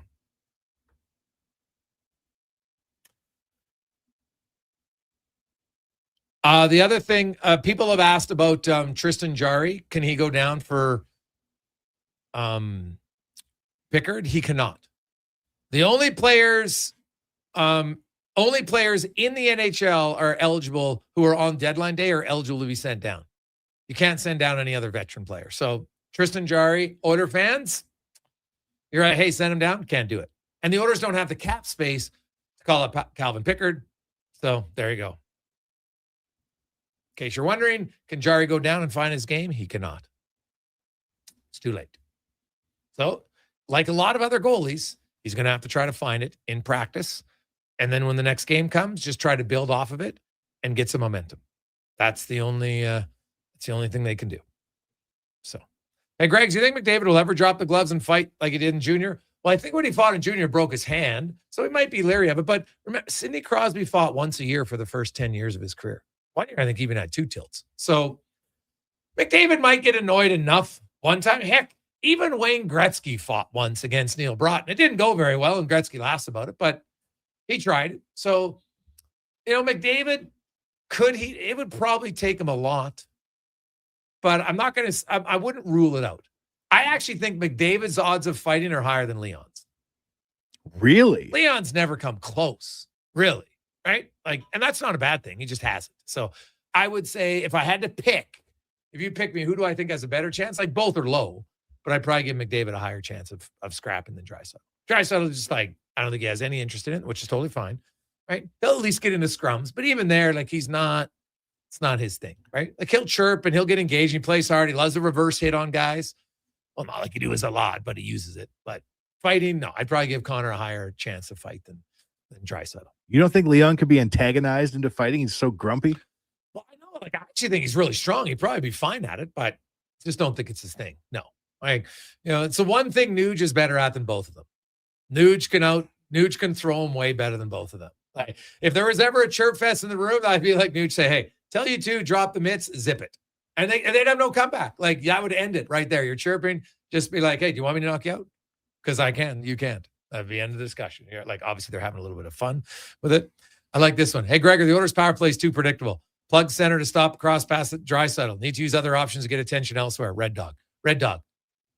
They're 45% in their last 12 games, man. What are you talking about? It's one game. Too predictable. Sorry. Come on. Let's not make unrealistic statements. It's too predictable. It's too predictable, yet no one can stop him. It's over 40%. Here, let's be real. There's lots of issues on the team. The power play had one game where they didn't look good. And it was really because Draisaitl gave the puck away 3 times. It wasn't because the cross seam pass. That wasn't the issue. right? They actually, look at Colorado. He actually had 2 really good looks from that crossing pass. So, disagree. Not too predictable. We'll come back. Andy Strickland joins us on the Gregor Show, presented by PlayAlberta.ca. Hi, Mike here from Northgate Chevrolet Buick GMC. We're the #1 dealer in the world. Just kidding. If we were, would you care? We're the #1 dealer in Canada. Still kidding. You probably still don't care. Tell you what you will care about, our March Madness sale going on right now. Discounts up to $30,000. And the grand opening of our Autoplex, a massive indoor showroom. No self-proclaimed titles, no iPads, no trips to Vegas or hockey jerseys, just a really good deal. Stop in and see us today, 13215 97th Street, or visit us online at northgategm.com. You're in Northgate country. Action Electrical Solar Team is now making a play for sustainability and savings. They're specialists in powering up for a greener future.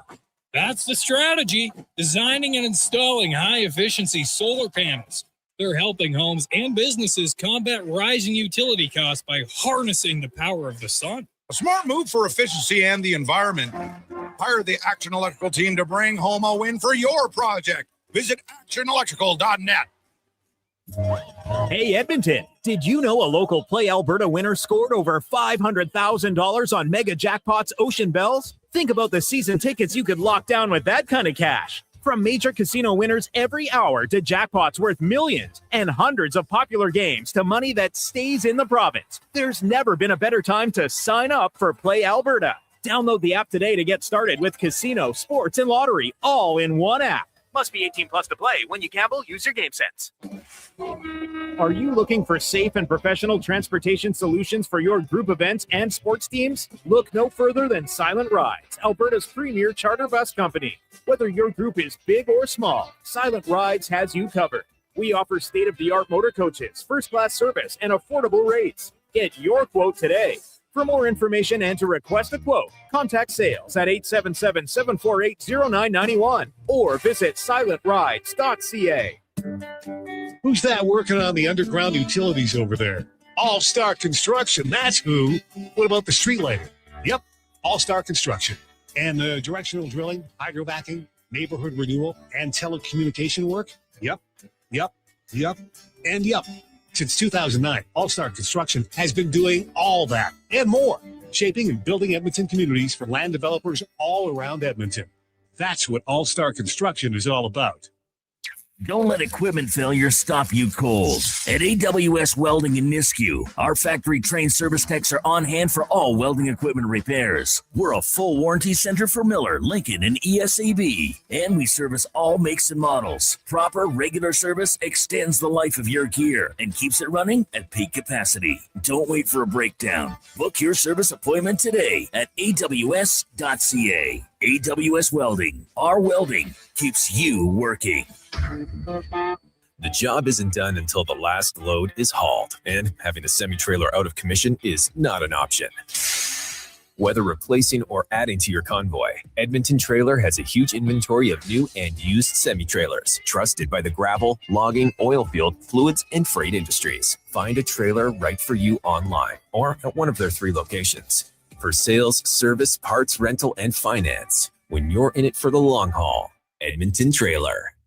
Edmonton's go-to station for all things sports is Sports 1440. From Low Tide to Kevin Karius and Jason Gregor, we deliver the latest on your favorite teams. Tune in 24 hours a day, 7 days a week. To Sports 1440.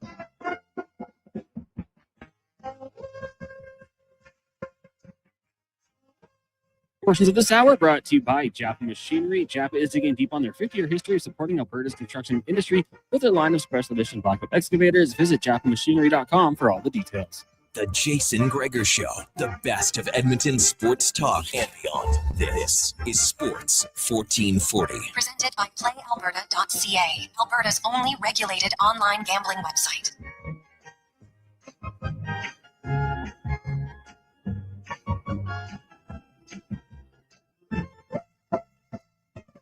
We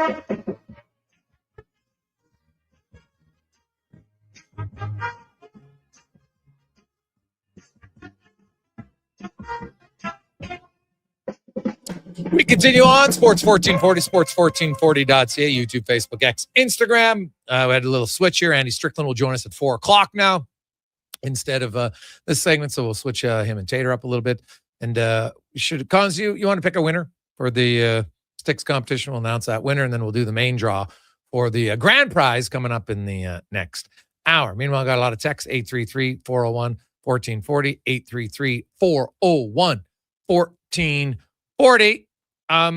The Edmonton Oilers, as we've had a lot of people asking, so we'll just clarify it again. So they did make a move today. Doc was put on LTIR. They called up Jones. So they've got an extra forward.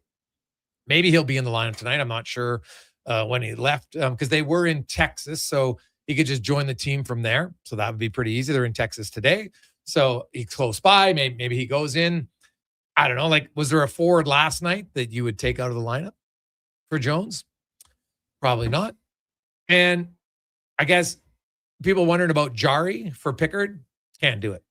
You can't send a player to the minors now who wasn't on the AHL roster prior to the trade deadline. That's just kind of the rule. So I haven't looked into the rule about a conditioning stint, if that's allowed or not.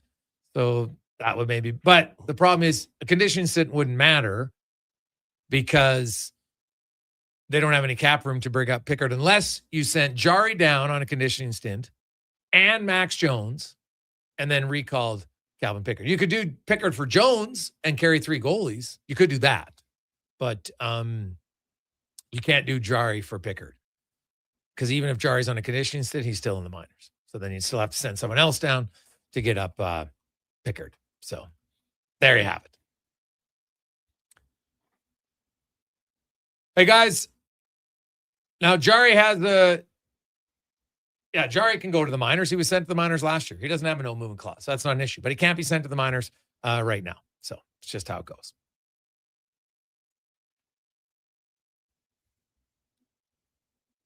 Hey, Greg's looking at Seattle and San Jose. Just curious, focusing away from the Oilers for a second, which one of those two teams do you think gets in? Good question. Well, you look at the Sharks. So the Sharks are currently now in 8th place. They're 1 point up in Seattle. They're 1 point up in the Kings. And they only have 1 game in hand on those teams, but they have like 3 games in hand on the Oilers and the Vegas Golden Knights and Utah. So, they could climb up higher. The Kraken have lost 4 in a row. The worst possible time of the year.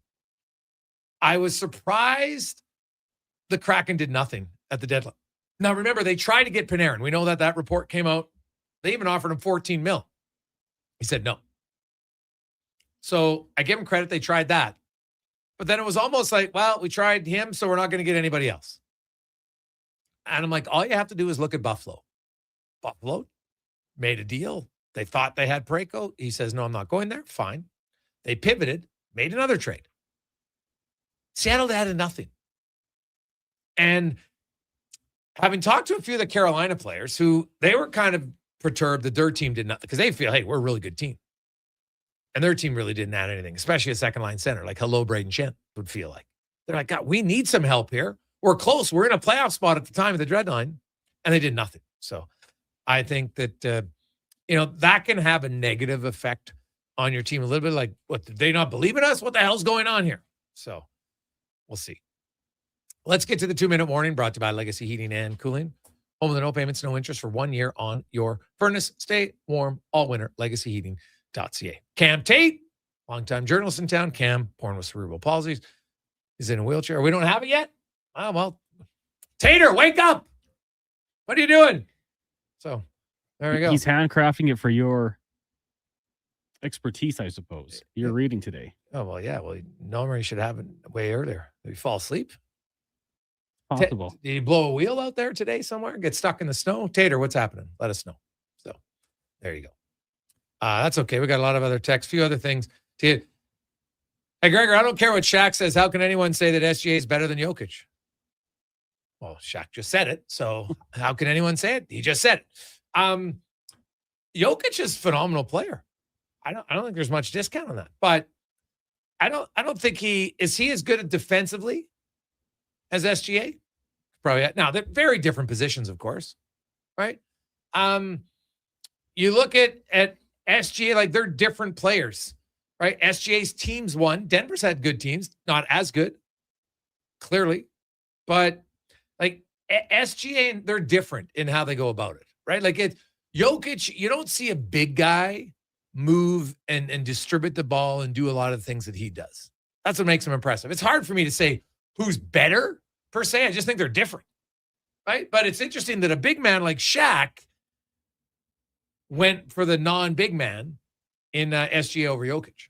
So I think it's a great debate, but I think you can find an argument as to why you would like both, and that's fine. But last year and this year, I think it's hard to say that Jokic has been better last year and this year. Right? I'm not sure he can. But Jokic is like, he's good because, he has the triple double and he has the assists. Like, he's a big guy. He's going to have more rebounds. He's closer to the rim more often. Right? Like, that's just kind of simple math to me. But his assists are really what separates him. Like, he's unreal. I think there's 2 guys in the NBA this year that are averaging 10 apples a game, him and Cunningham. You can double check that. But last I looked, I think they're the only 2. So he is he's a pretty special player. There's no question. We actually had someone trying to tell me that Wembanyama is overrated. I'm like, ugh. I don't know, because people have said he's really good, but no one's put him in the best player in the league conversation yet because he hasn't put up the numbers that suggest he's there. He's a very special player. I don't think you can argue that. It's hard for me to say the guy's overrated because I haven't seen anybody say, hey, he's best player in the league, top 3 players in the league. I don't think anyone said that yet because you got Jokic, you got Doncic, you got Shai Gilgeous-Alexander. Right now, people will probably say they're the 3 best. And after that, kind of different opinion on who. But I wouldn't call Wemby overrated. I know, Wanye, you're big in the NBA all of a sudden. So, well, I love Wemby. Yeah, he can do some amazing things, dunking without jumping, that sort of thing. I can see people saying there's a lot of hype around Wemby, but it'd be tough to say that he hasn't delivered. Yeah, he's gotten better every year. Like, he's come back strong. You see this offseason, he was training with monks and stuff. Yeah, and he came back from a pretty scary injury too, right? So, hey, Greggs, what about the Seattle did add McMahon? Fair. You're right. They added Bobby McMahon at the last minute and didn't give up much, but I don't know. When you're going from Panarin to Bobby McMahon, I just don't feel like it was enough. Like, how many minutes is Bobby McMahon going to play in Seattle? So that, to me, time on ice for certain guys is almost more important. Like when you're talking third line, that's why I think a number 5 defenseman has more of a chance to impact the game for you than a third line winger. They play more minutes, right? Like they're on the ice more. They're in other situations, and they especially bringing in specialists. Like I hope he helps their team, but so far he hasn't at all. So they needed to. I look at Seattle and I felt like, and I argued that they probably shouldn't have done anything. So because I don't think they're that good. Like they to me are the epitome of passive as an organization. From day one, if you look at their strategy at the expansion draft, it's been all about future all the time. And I know they made the playoffs early, and that seemed to probably in a way be like the worst thing for them because I think they thought they were better than they were. Like they had the perfect storm that year. Like, it's not a bad thing. It's great that it happened. Good for them. They got to the playoffs. They went around. Awesome. But that was clearly the outlier for the Seattle Kraken. They can't score. They haven't improved their scoring. And, like, you watch Jamie Alexiak, like, that guy's going to get paid huge in free agency because there's no free agents. Some GMs are like, God, this guy isn't worth $6 million, but we got all this money. There's no one out there available. Let's go get Jamie Alexiak. So, could be interesting. Hey, Gregor, what about the playoffs? Could Picker be called up then and sit Jari? Yes. But at that point, is it going to matter? Right? Like I said, the salary cap in the playoffs is only your 20-man roster on game day. And the Oilers right now today, because Janmark's in LTR, but Janmark's not going to play in the playoffs anyway, so it doesn't really matter. So if the Oilers, your extra defenseman and forward, like Max Jones is $1 million, right? And On the back end, Emberson, he's out. Let's say he's not playing. Well, he's $1 million. So they got $2 extra million anyway. So sitting Jari, you could do it, but it wouldn't be for cap purposes. It would just be because you thought Picker would be a better backup. And I don't know what they're good like. But what are they going to do then? I guess they could call Unger up from the ECHL to be the backup in the AHL. You could do that. But yeah, the only way Pickard's coming up here is if they move a forward down. Just so you know. I got to get 100% confirmation on the conditioning stint. Now, first of all, Jari would have to agree to the conditioning stint. Not sure he would. So let's keep that in mind. We'll take a quick break. We'll come back. And hey, it's a new season. But has much really changed? We'll find out next on The Gregor Show, presented by PlayAlberta.ca. It's Truck Month at Wolf GMC Buick, and we know trucks. And we have the best deals of the year right now. Some have 0% for 4 years. We have 0% for 6 years. That's on our #1 selling GMC Sierra half-ton crew cab, or the Elevation, the AT4, or Denali. Yep, 0% for 72 months. And Costco members get an extra discount on some of our SUVs. Pop in today and drive away smiling. Wolf GMC Buick. We're making it easy. Legacy Heating and Cooling is the #1 heating and cooling company for people who want heating and cooling, because you'll save a bundle by bundling. Then you can use hot, cold, hot, cold. Come on, thermostat, do what you're told. Turn up the heat, turn up the cold, so the vents start pushing out tornadoes. Bundle my furnace with some AC. Gonna get a deal from Legacy! Oh, yeah. Save a bundle when you bundle your new furnace and AC from Legacy today. Plus no payments and no interest for 1 year. That's how you build your legacy. Legacy Heating and Cooling. With the lead up to the playoffs underway, players are definitely stepping up their game. And the fans are doing the same. Simple snacks like chips and dip may work at the front half of the season, but now more and more fans are rocking the Wilhauk beef jerky for game time get-togethers. Just make sure you bring enough for everyone if you want to be invited back for the playoffs. Make your next hockey game day a Will Hockey game day with Wilhauk beef jerky, only available in Leduc. Get yours today, because you don't win games with salad. Whether you're a craft beer connoisseur or more of a wine aficionado, there's always something new to discover at Sherbrooke Liquor, a unique, family-owned, independent liquor store. The selection? Incredible. The non-alcohol section is also very impressive. Sherbrooke Liquor, expert, knowledgeable staff with a passion for unique finds. More than just a liquor store, we're a community. Alberta's best, the one and only Sherbrooke Liquor. Wine, spirits, and oodles of beer. Visit SherbrookeLiquor.com. From the locker room to your radio, Sports 1440 is Edmonton's sports leader. Real talk, big personalities, and your texts. It's interactive. It's fun. It's where Edmonton talks sports. Sports 1440. At Leading Edge Physiotherapy, healing doesn't have to feel heavy, because in our SwimX aquatic therapy pools, you literally float your way to recovery. Whether you're dealing with arthritis, back pain, joint injuries, post-surgical rehab, chronic pain, balance issues, mobility challenges, or just feeling a little creaky, warm water and gentle resistance have your back, your knees, and your hips. Trusted by pro sports teams and rehab hospitals, our SwimX pools help you move sooner, hurt less, and recover faster. So take the load off. Let the water do the work. Life shouldn't hurt. LeadingEdgePhysio.com. I'm Colin Livingston, president of Cantork. Cantork has always been a forward-thinking company, but now that we've turned 25, I can't help but take a minute to take a look back. Thank you to everyone that's been with us along the way. Hey, hon, I'm getting expressions and images to frame my hockey card collection in the man cave. Perfect. I'll come with you and bring our wedding photos. For sports memorabilia and family treasures, think Expressions and Images, your local custom framer since 91. You name it, we frame it. Whether it's a house, a gas station, an apartment complex, or any new building going up above ground, the work always starts below ground. And that's where you'll find GS Construction. GS Construction ensures the first step, relocating utilities, installing new ones, and building the underground systems, is taken to make progress possible. But the work can't start without you. GS Construction is currently on the lookout for experienced top men, pipe layers, and operators. To apply, visit gsconstruction.ca. Some deals are too good to be real. Not at Tim's. For just $8.99, get a hearty loaded wrap with wedges and Coke. A real meal. And for $8.99, a real deal. Try it at Tim's. Plus tax. At participating restaurants in Canada for a limited time. Terms apply. Flea and tick season is here. Scratch and save at Pet Value with K9 Advantage 2 and Advantage 2. Scratch to win up to $50 off your purchase. Get your card at your local Pet Value store before April 1st.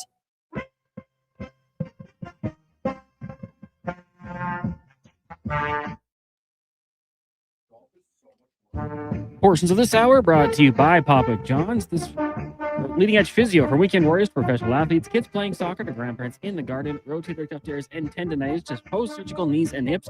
We fix your body. Life shouldn't hurt. LeadingEdgePhysio.com. The Jason Gregor Show, the best of Edmonton sports talk and beyond. This is Sports 1440. Presented by PlayAlberta.ca, Alberta's only regulated online gambling website.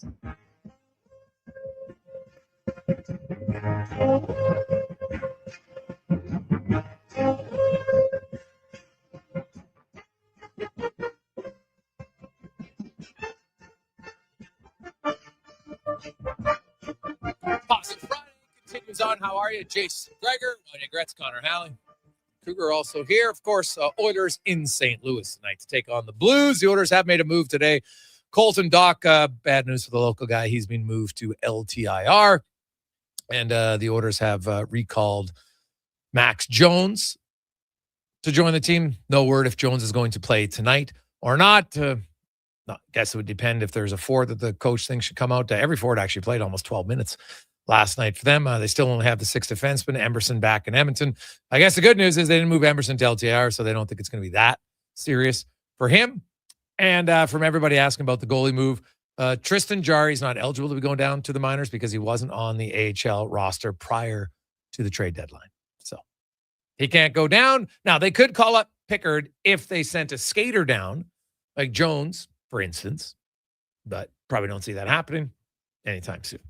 Now, let's get to the racing report brought to you by Cantork, made in Canada, made for Canada, where extreme isn't theoretical. Find your solution at Cantork.com. As we welcome in Colin Livingston once again. And I'm guessing Livingston's in a better mood than all the racers because I'm just going to read some quotes from the F1 drivers in regards to the new change. Now, Max Verstappen, I feel empty.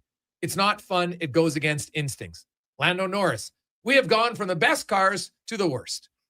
Alonso, a chef can drive the car.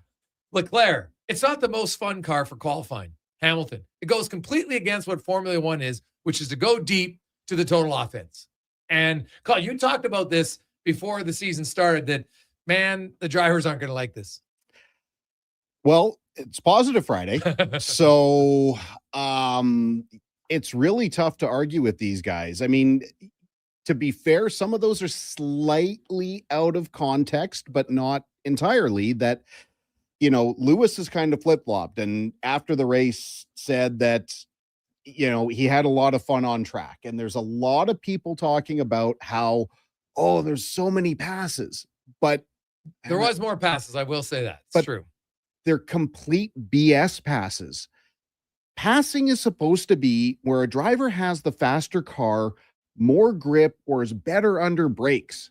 Yeah. Like, you know, you get to that point. We named and rebranded my go-kart company Full Send Karting. When you can throw a full send where you see somebody, you get a little draft, you know you're a little bit quicker, and you just hope you can stop your car before you see Jesus. It's the greatest feeling in the world. That's what racing's about. What's happening with these Formula One regs now, these guys are on straightaways. They've still got hundreds of feet until the braking zone, and they're just running out of power. The Mercedes. And for those who don't understand, it's because now there's a limit, right? On the battery power. It's 50% of the power comes from the internal combustion engine, what they call the ICE. 50% comes from the battery.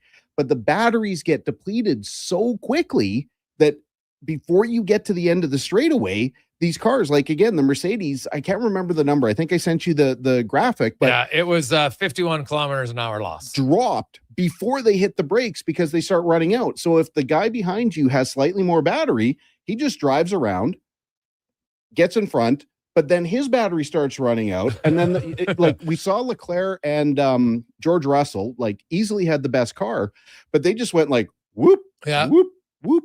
Like, and yes, they're making passes, but again, they're complete. They're rubbish. They're passes. manufactured. Yeah. What was the point of the rule change? So we've talked about this a little bit over the winter, but what they're trying to do is they're trying to placate the manufacturers. So from the automotive side of things, so much of what happens in racing ends up in street vehicles. And the trend has been since 2014 to split the power between internal combustion, which obviously emits exhaust, and to mitigate some of that by using electric power. And they've just gone out of control with it, because as they've developed this hybrid technology, basically, the biofuel industry is kind of caught up, and it's possible now. I can't say zero because I'm not an engineer and I'm not an environmentalist, but they can make an internal combustion engine. They could actually replace this whole system right now with V8 technology, V10, V12, go back to the older style engines, the engines that, like, people didn't know how great these engines were until they were gone. These were the engines that just screamed. If you go back and watch old video clips of Michael Schumacher or Alonso or any of these guys, these engines were just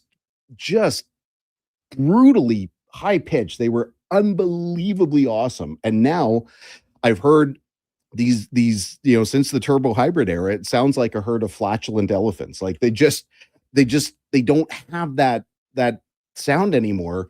And, you're not driving the car to the limit of adhesion. You're not driving to the last possible second to maximize your lap.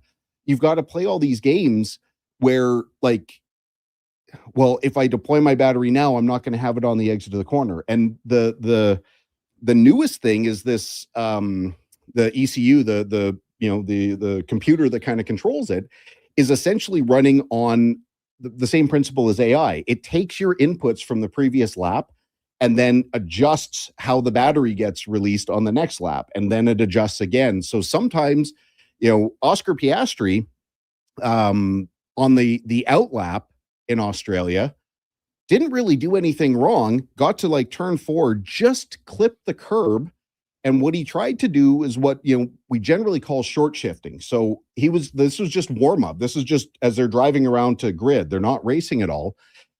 But short shifting is when you don't run the engine to its peak. You pull the gear earlier so that you keep the RPM level lower so you don't spin the tires. Well, when he grabbed the gear, he hit the curb, which kind of upset the car a little bit.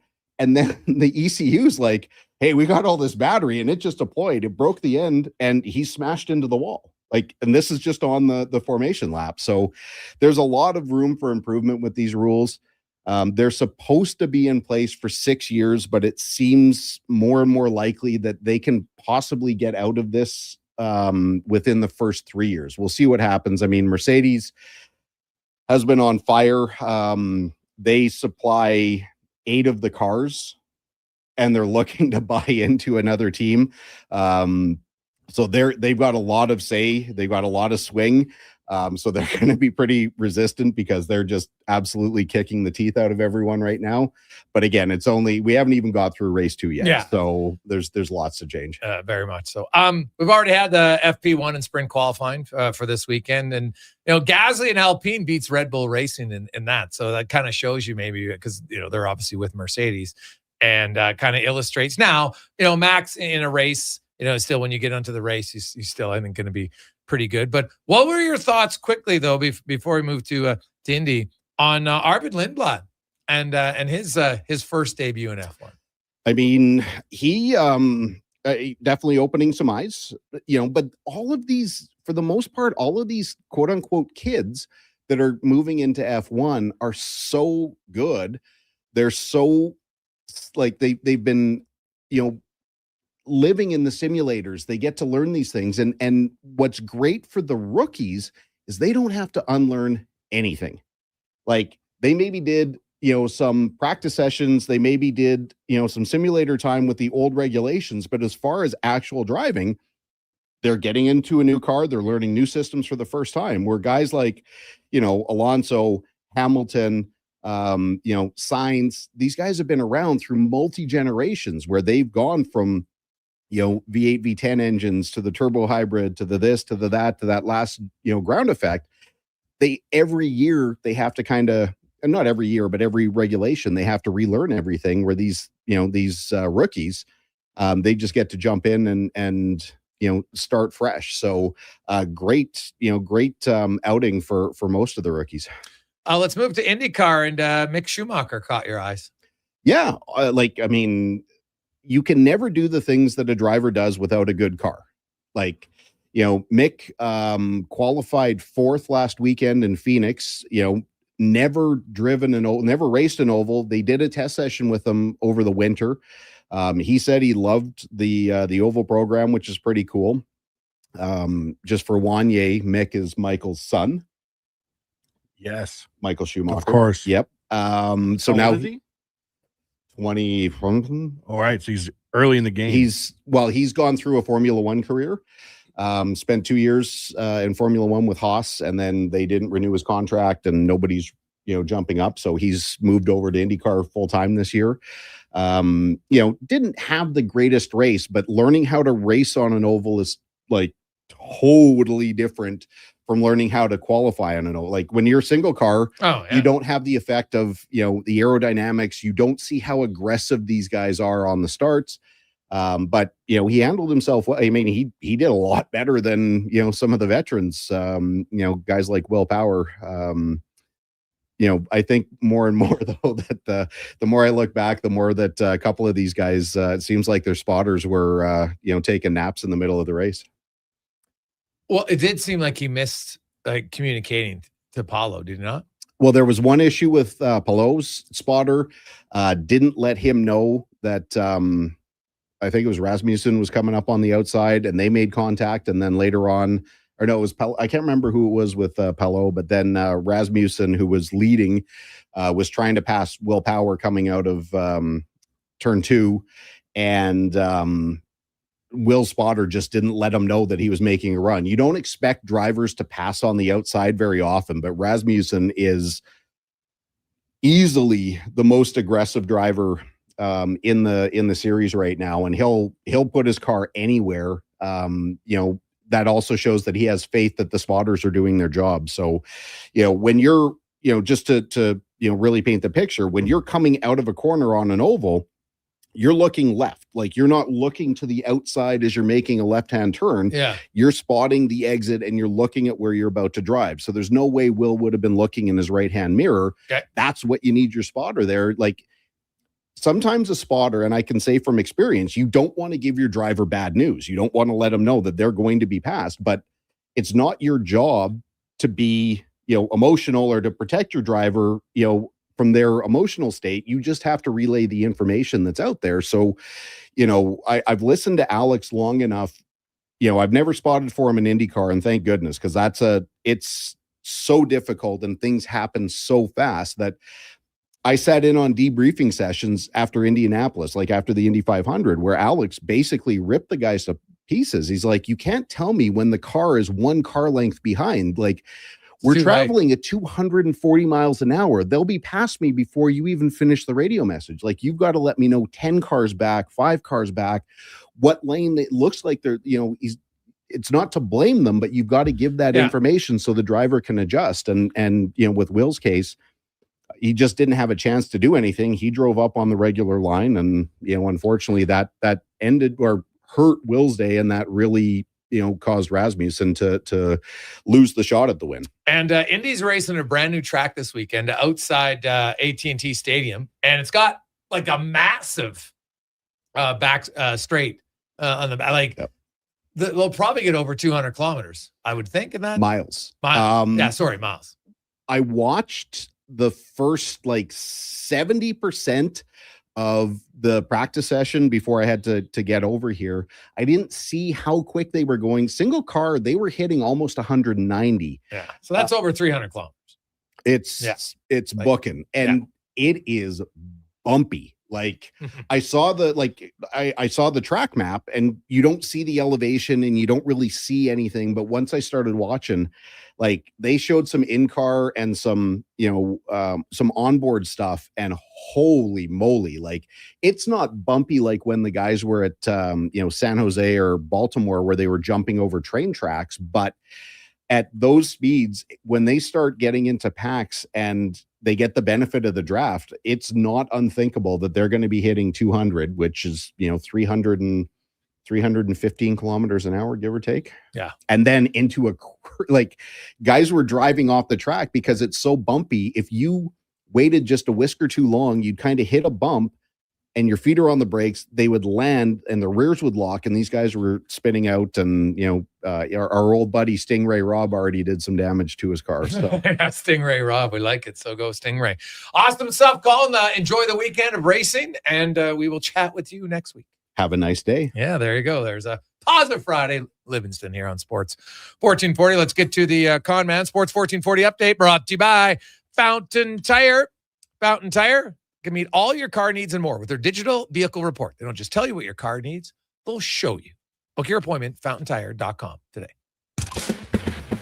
This is a Sports 1440 update. Game day Oilers Blues from St. Louis. Puck drop just after 6. Our pregame coverage coming your way at 5 with Andrew Walker, Donovan Paulson, and Landon Ferraro. Also tonight we got the Islanders and Kings meeting at 5 o'clock in the association. Raptors host the Suns just after 5:30. Pistons taking on the Grizz. Knicks in Indiana. Rockets will against the Pelicans. The Jazz in Portland, and the Warriors will host the Timberwolves.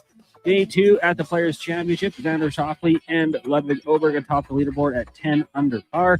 Cameron Young, 9 under. Corey Connors, -8. Other Canadians, Taylor Pendrith at -1. Nick Taylor, even. And Sudarshan Yelamaraju at +1. All should make the cut. Looks like Mackenzie Hughes and E.J. Ewert will not make the cut. PCHL, Saints will host Cranbrook, while the Crusaders taking on Kelowna. Both those games getting going at 7 o'clock in the AG. You've got 5 games, including Devon and Whitecourt. Olds heading to Canmore, and the Storm take on the Thunder. And the PWHL, Seattle and Minnesota at 6. Pandas volleyball will be in action this weekend at the U Sports Championship, taking on number 8 seed Montreal at 9 o'clock tonight. Semis go tomorrow with a final on Sunday. And the Paralympics, Canada sledge hockey team advanced to the gold medal game after beating China 4-2. Coming up in hour 3 of the Jason Gregor Show, we'll be joined by Andy Strickland of Fox and Blues. Craig Button from the NHL on TSN will join us to take a look around the NHL, and we'll ask 5 questions. I'm Connor Halley. This has been a Sports 1440 update. Sports 1440, Stingray radio station. CKJR broadcasts from West Edmonton Mall and Wetaskiwin. Download the free Stingray music app and listen wherever you go. Booster Juice is going crazy for hazelnuts. No, not crazy. Nuts. Booster Juice is going bananas for hazelnuts. I mean, there are bananas in smoothies, but that's not the point. Banana juice is booster for hazelnuts. What? Just stop. Booster Juice is going nuts for hazelnut. Introducing the Nutty Monkey Smoothie, Holy Hazelnut Acai Bowl, and Nutty Booster Ball, all made with rich, creamy hazelnut spread. Try them today, only at Booster Juice. Canadian born, blending since 1999. Wondering what you can afford? Let Go Auto do the math with our free car loan calculator. No pressure, no awkward convos, just quick answers on your budget and payments. Bad credit? No credit? We got you. Text check to 780-777-7777. That's check to 780 all 7. Find out what you qualify for and start shopping with confidence. Go Auto. Drive what you love with payments that make sense. Craving a dining experience that rises above the rest? Head to Summit Restaurant in the Silent Ice Center, just minutes from South Edmonton Common. Savor exceptional house-made pizza, delectable entrees, and expertly crafted cocktails in a stylish, modern atmosphere. Perfect for a casual meal or a special night out. Summit offers a refined experience where every bite and sip reflects our dedication to quality. Elevate your dining experience. Make Summit Restaurant your destination tonight. Hot coffee, hotter takes, and the sports stories that matter. Check out Kevin Carriers weekday mornings from 7 to 11 on Edmonton's sports leader, Sports 1440. Be part of the conversation. 833-401-1440. What if you could hire motivated, safety-trained youth with no risk and funding to support you? At Careers the Next Generation, we make hiring easy with funded internships across Alberta in trades, IT, forestry, and more. Interns are WCB covered, complete high school accredited safety trained, and arrive ready to contribute from day one. With 42% of RAP students completing their apprenticeship by age 22, you get skilled workers faster. Spots are filling up. Visit careersnextgen.ca today. Mr. Rooter kinda speaks French. Je m'appelle Monsieur Rooter. Je suis plombier. Très bien, Mr. Rooter. Your name is Mr. Rooter, and you are in fact a plombier, a plumber. You are an excellent student. Au contraire, mon frère, je suis un excellent étudiant. Also, I'm not here for a French lesson. I'm here because someone clogged up the toilets. Ah, oui, right this way. For a plumber who speaks your language, call Mr. Rooter. The Price is Right, live at the Brick. Come on down to any Brick location for your chance to win over $300,000 in prizes. They're giving away shopping sprees, mattresses, appliance packages, big screen TVs, and so much more. Plus, this Saturday, play for up to $1,000 off your purchase. Everyone who makes a purchase is a winner. The price is always right at the Brick. The Brick, saving you more.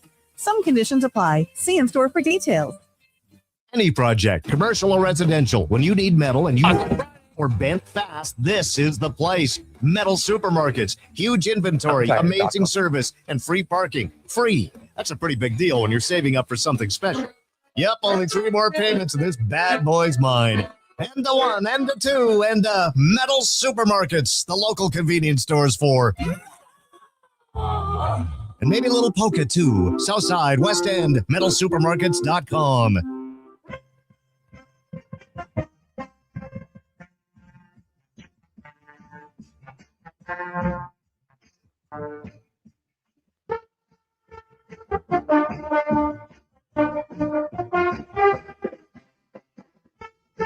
Portions of this hour brought to you by Papa John's. Looking for a tasty lunch? Papa John's has you covered. Get a small 2-topping pizza for only $9.99 with code S999 at papajohns.ca. Better ingredients, better pizza. Papa John's.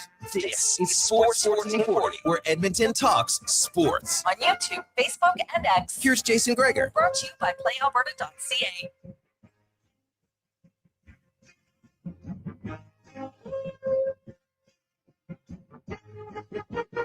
Just after 4 o'clock on a positive Friday. How you doing? Jason Gregor. Connor Halley, Wanye Gretz, is always brought to you by PlayAlberta.ca, Alberta's only regulated online gambling website where 100% of the revenue stays right here in the province at PlayAlberta.ca. The Oilers were about 2 hours and a few minutes away from puck drop tonight, taking on the St. Louis Blues. A light night in the National Hockey League, only 2 games. The Kings are in New York to take on the Islanders. Both of those teams battling for playoff spots. Islanders are in a playoff spot. Kings are trying to get in a playoff spot. Meanwhile, the Oilers trying to climb up the standings. Meanwhile, the Blues still believing there's a chance, as they've been the hottest team in the NHL coming out of the Olympic break. They've allowed the fewest goals in the NHL at 1.75 per game. So they feel like, hey, guys, we keep winning. Maybe we can catch San Jose or Seattle. Odds are low, but you never know. Now, Cons, you did the draw, and who is winning our grand prize today, courtesy of McDonald's, which is a signed Connor McDavid jersey, a signed Connor McDavid NHL Star Stick, a $100 McDonald's gift card, and a $100 NHL gift card for jerseys or whatever else you like. Cons, who's our winner? So Declan has the winner for your show. It is Jordan P. Jordan P. And there was 2 prizes. And for Fantasy Frenzy's winner, Daniel M. Oh, we have 2 winners. 2 winners. Oh, okay. Unbelievable package right there. Well, there you go. Congratulations, gents. It's a positive Friday to you.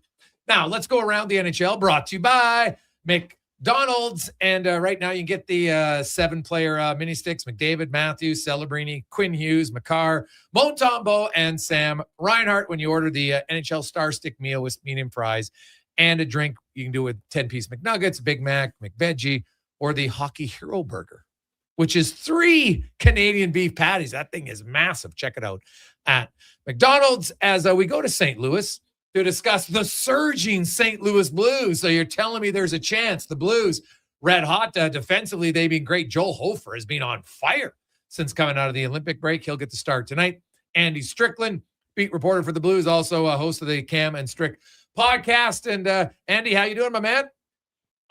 I'm doing good, Jason. How about you? Hey, I'm great. Joel Hofer coming out of the break has been, if not the hot, well, he has been the hottest goalie in the National Hockey League. What has changed for him coming out of this Olympic break? I mean, this guy has shown this type of ability really for really since he came to the NHL. Now, I know he's had some games where he hasn't been great, but that's goaltending in the National Hockey League where, you're going to have a rough one here and there. But if you really watch this guy's body of work, going back to last season, even before that, you go back to the American Hockey League, taking Springfield to the Calder Cup final. He and Charlie Lindgren, who's now in Washington, they were a tandem down in Springfield. And Lindgren was basically Hofer's backup, even though Lindgren came up and played some games, but Hofer was young and they were letting him carry the ball, and he was obviously a big prospect for the Blues. This guy is so talented, Jason. I truly believe he's got superstar potential. And for all the Canadian listeners out there, he will, in my opinion, be the starting goaltender for Canada in the next Olympics and potentially even in the World Cup, too. That wouldn't surprise me 2 years from now if he's the guy in the World Cup. So tons of upside, tons of potential. And, that's why, a lot of these rumors with Jordan Binnington kind of get started, and we'll see how those play out.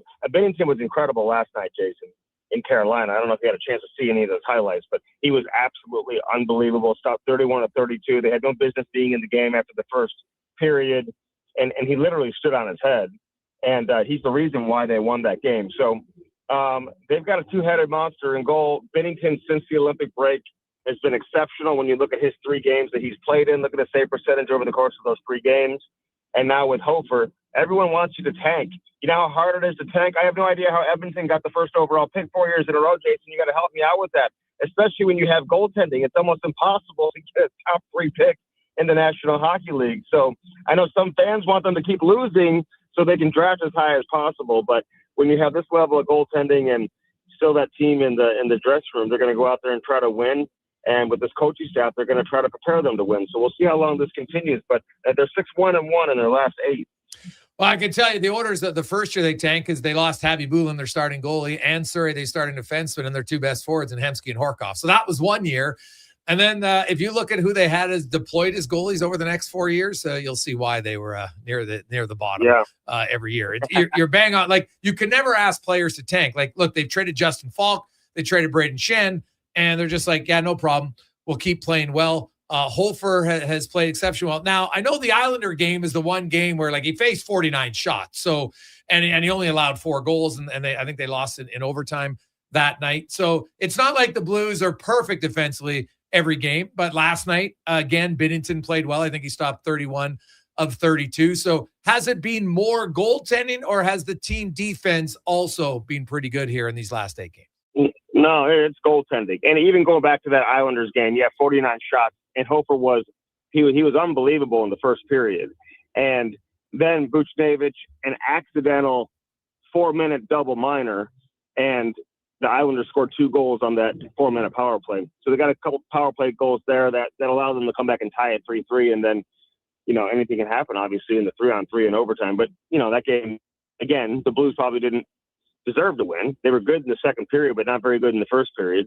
And last night, that they keep track of the stat for steals for goaltenders. That was a steal by Jordan Binnington. You go to the San Jose game by Binnington, and the other games that Hofer has played since the Olympic break. I think Hofer's undefeated since the Olympic break. So, it's the defense. Listen, you've seen some progress from certain individuals. First off, and I know your listeners aren't going to love to hear this, but Philip Robert was a man possessed last night. This guy was all over the ice, everywhere. I mean, every time you turn around, I don't know what position he was playing. Was he a forward? Was he playing D? He's below the goal line in the offensive end. He's the first guy back. He's carrying the puck. He's leading the rush. He's on a 2-on-1. I mean, this guy was incredible. And Logan Mailloux, who they got in the summer in exchange for Zachary Bolduc, and everyone was saying, well, what a terrible trade in the early going because Bolduc scored in his first 2 or 3 games with the Habs. And I don't think he scored since before Christmas. He's really struggling. And now with Justin Falk moving out, it's allowed this organization to give Logan Mailloux an opportunity to get some power play time and play some significant minutes. He's been over 20 minutes in every game since the Olympic break. And he's had games where he's been hovering north of 25 minutes in specific games and 23 minutes. So he's starting to really come on and thrive, and you're starting to see his potential and the reason why they were excited about getting a right shot defenseman in Logan Mailloux, who's a former first-round pick. So the defense has gotten a little bit better, but this team is playing obviously the goaltending is carrying them. But I hesitate to say that a little bit, Jason, because you guys will see it tonight too. Robert Thomas is playing with as much confidence as we've seen since last season when he led the NHL in scoring coming out of the Four Nations, the final 25 games of the season. He's starting to develop some chemistry with a couple of young guys. Dylan Holloway, one of those guys who's just relentless on the puck, and his dog-on-a-bone mentality has created space for Jimmy Snuggerud, who's a rookie now with 15 goals, and he's gotten hot. And he's benefited from playing with Robert Thomas. Just keep your stick on the ice, find the open ice, and Thomas is going to find you.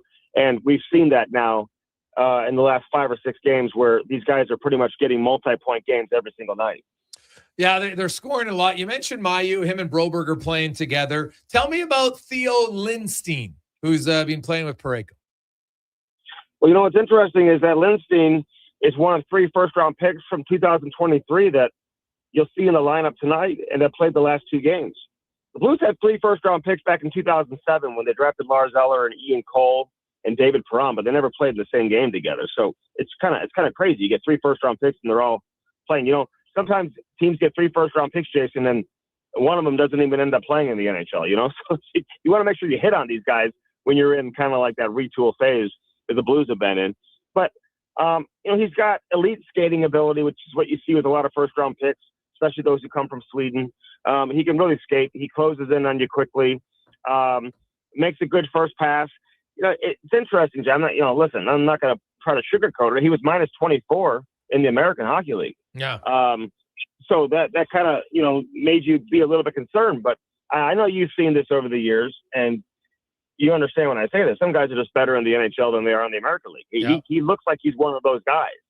And he's really impressed. He's flashed over the course of his first 2 games. And it looks like you have something there. Again, another right shot guy. They got Adam Jurasek also coming as a right shot defenseman who's playing in Brampton right now, who's arguably the best defenseman in the CHL, certainly one of them if he's not the best one. And he could be here as soon as next year. So when you ask why a guy like Justin Falk, for example, becomes expendable, it's because all these guys they have coming into the organization on the right side. Andy Strickland joined us. So you look ahead. It was funny. I was looking at the orders. This is the 4th game in 6 nights for the Oilers on a 4-game road trip. But oddly enough, they've traveled less on this trip than the Blues have since the Blues were in Anaheim on Sunday. The Blues went from Anaheim to St. Louis to Carolina back to St. Louis. So they're playing 4 games in 6 nights. They're playing 3 and 4 like the Oilers, second half of a back-to-back. Well, they've actually traveled way more. Like I did the calculations, like 5,900 kilometers for St. Louis and like 2,900 for Edmonton. It's kind of an odd thing to have the home team, traveling that much, going Anaheim, St. Louis, Carolina, St. Louis, kind of a tough part for them. You think fatigue's at all a factor for the Blues? Well, you hope not. And listen, they're putting in a young lineup right now. I said it's impossible to tank, and it is. But, management will force the issue and, kind of force the coaches to play some of these young guys and get them some experience. So you're seeing that right now with Otto Stenberg and like I said, Lindstein is another one. Dvorsky, who's been in the lineup for basically the entire season, but again, getting a significant role. They've moved on from guys like Texier and Matthew Joseph and, now Braden Shen most recently. So they created space for a lot of these young players. So you hope fatigue doesn't creep in when you have as much youth as they have in the lineup right now. And, Dylan Holloway missed 23 or 24 consecutive games with an injury. So he's back in the lineup. Snuggerud's a young kid, just running on adrenaline right now. I mean, this guy should reach 20 goals now, you would think, on the season. Nobody saw that coming a few weeks ago. I think people expected that coming into the season, but then he had an injury. He had a little minor surgery. He missed some time. But again, the chemistry he's been able to show with Robert Thomas may allow him to get to 20 goals. But yeah, the travel's been crazy. And look at all the travel the Blues have coming up now, because tomorrow we leave to go to Winnipeg, first of a 3-game trip. They go to Calgary, then Vancouver after that. They do get 2 days between games between Winnipeg and Calgary and Vancouver. So there's going to be at least an opportunity to kind of rest up a little bit. But you look at this last road trip they were on, then they come home for one, like you said. Then we were in Carolina last night, then back home tonight against Edmonton. It's been a lot of travel, a lot of crazy stuff. That's why, listen, all of you in Edmonton, don't overreact to this season. It's a goofy season. It's an Olympic year. It's a condensed schedule. I feel like every team that comes into town, they don't skate in the morning because they played the night before. Everyone's playing these 4 and 6s, 3 and 4s, 15 games in 30 days. It's a goofy season. You see injuries. You see teams that were in the playoffs last year out of the playoffs. Teams that were way out of the playoffs last year now all of a sudden looking like they have a chance to get in. This is a goofy season. I think we're going to get a better idea of who the big dogs are and who the pretenders are, I think, when we get into next year where it's more of a traditional schedule. But schedule is what it is, but it's not your typical season by any means. No, now how disappointing, like the Blues were, and I don't even say, like, this isn't facetiously, the Blues were 1 second away from knocking off the Winnipeg Jets last year, right? Like that's how close they were. And a lot of people thought, hey, they were going to, like Robert Thomas led the NHL in scoring coming out of the Olympic break. And like prior to the trade deadline, it's been a disappointing year for the Blues. When you look at that, like the first, 55 games, what went wrong for the Blues this year? Well, pretty much a little bit of everything. I mean, Binnington obviously hasn't had the season that he expected. And then all of a sudden he goes to Milan and he comes back looking like vintage Jordan Binnington.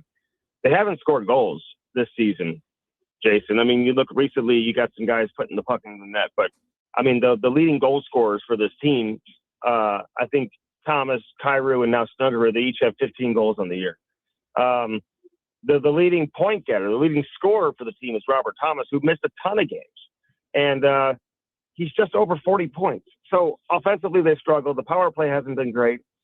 You look at how many games they've had significant leads. You mentioned the Islanders game the other night. They lose in overtime. They had a 3-0 lead in that game. Yeah. And they end up losing. They had a 4-0 lead against Detroit earlier this season, and they lost. They had I think a 5-1 lead over Nashville a few weeks ago, and they lost that game. I mean, there's been more games where they just haven't been able to close teams out. Their record when trailing after 2 periods of play is bad. The record with leading after 2 periods of play isn't great in comparison to the rest of the league. They've had like 19 games or maybe 20 games now where they've lost by 3 or more goals on the season. And it has not been a good year. But all of a sudden, they found a way to turn it on, and here we are. They're 6 points out, and who knows what it'll look like if they beat Edmonton tonight, and then they go on the road. Like I mentioned, 3 winnable games in Winnipeg, Calgary, and Vancouver. I mean, who knows where this is going to go, Jason? Yeah.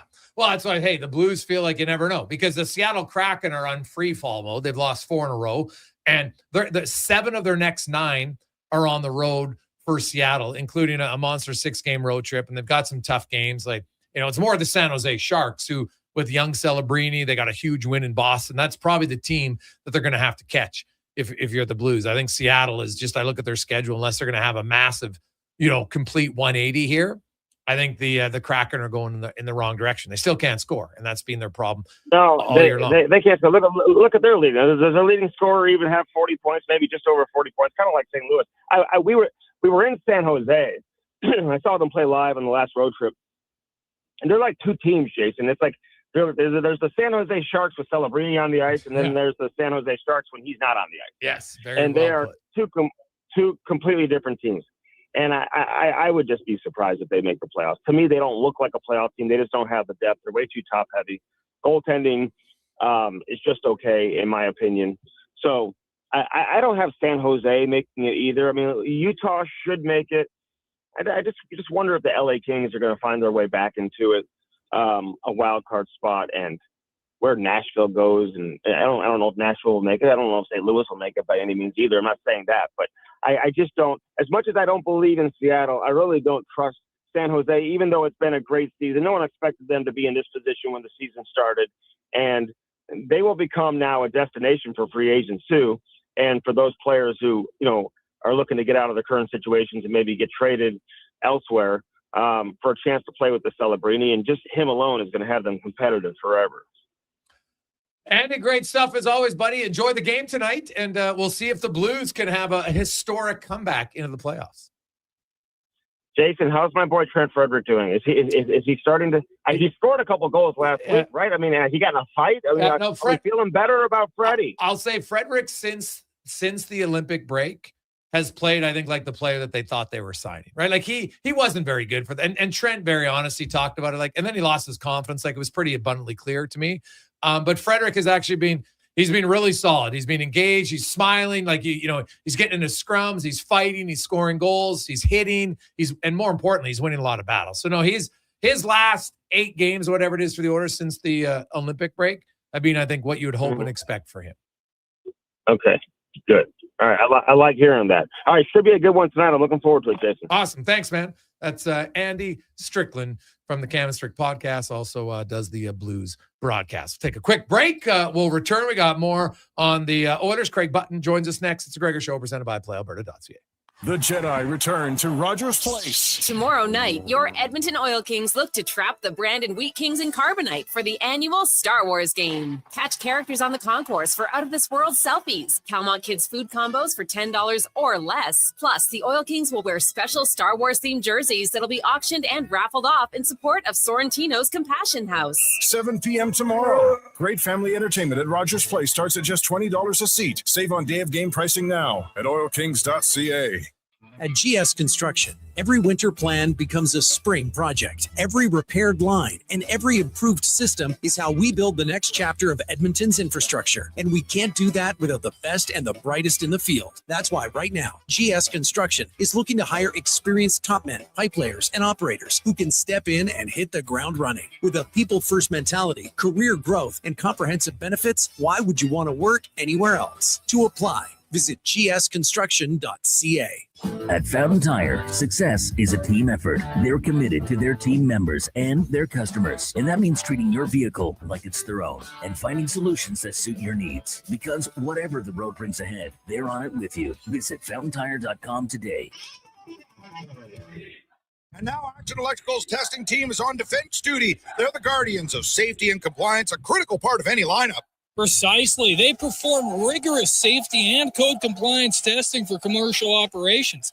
Think of them as the referees, ensuring everything is up to standard before disaster strikes. Their preventative plays are legendary, spotting faults early. Hire the Action Electrical team to bring home a win for your project. Visit actionelectrical.net. Great news for your weekend project. CFI, that's Custom Floors Inc., is now open 6 days a week with Saturday hours from 10 till 2. Get top quality Canadian products from Beaulieu with the convenience you need. For your free estimate, visit CFI at customfloorsinc.ca. Get the lowdown with Low Tide. Weekdays from noon to 2 on Sports 1440. He's seen it all and then some. From stats to stories, he breaks it down like no one else. Proud to be Edmonton's sports leader. Sports 1440. When life unexpectedly changes, it can leave us feeling unbalanced, uncertain, and unsure of how to move forward. But you don't have to go through it alone. I'm Corey Anderson with Fairway Divorce Solutions. Our team helps reestablish balance, guiding you through your divorce with compassion, clarity, and support. Fairway has helped more than 6,500 families across Canada find a path towards a peaceful, fair resolution. With 2 offices in Edmonton, we're here to make your journey easier. Discover your options at Fairway Divorce. Oodle Noodle Origins. In 1864, Francis Oodle took over his dying father's business as a leatherman. He was quite proficient, but his heart was never truly in the trade. After his father's death, Oodle met a cocksure young man named Vladimir Nudell, who was a trailblazer in the popular new art of food boxes. They formed a partnership and aimed to ply their trade in the new world. At Ellis Island, Nudell was renamed David Noodle, and henceforth, the franchise has been known as Oodle Noodle. Do you listen to sports radio at work? Like right now? Well, do you? Who, me? No way. I swear. Okay, friend, we won't tell. Tens of thousands of sports fans listen to Sports 1440 each and every day. On the radio, on the listening apps, on YouTube, and on social media. If you listen to Sports 1440 at work, well, maybe it's time to advertise on Sports 1440 at work. Grow your business, get your name out there. Shoot our ad team an email, gregor@sports1440.ca. Let's get to work for you. Does your bank do local? We do. When you bank with Vision Credit Union, you're banking with a rural Albertan cooperative that cares about the community where you live.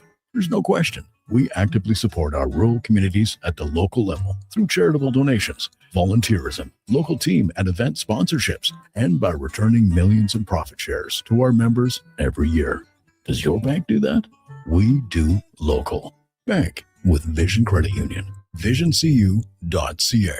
Is your business ready to grow? Not sure how? We have your solution.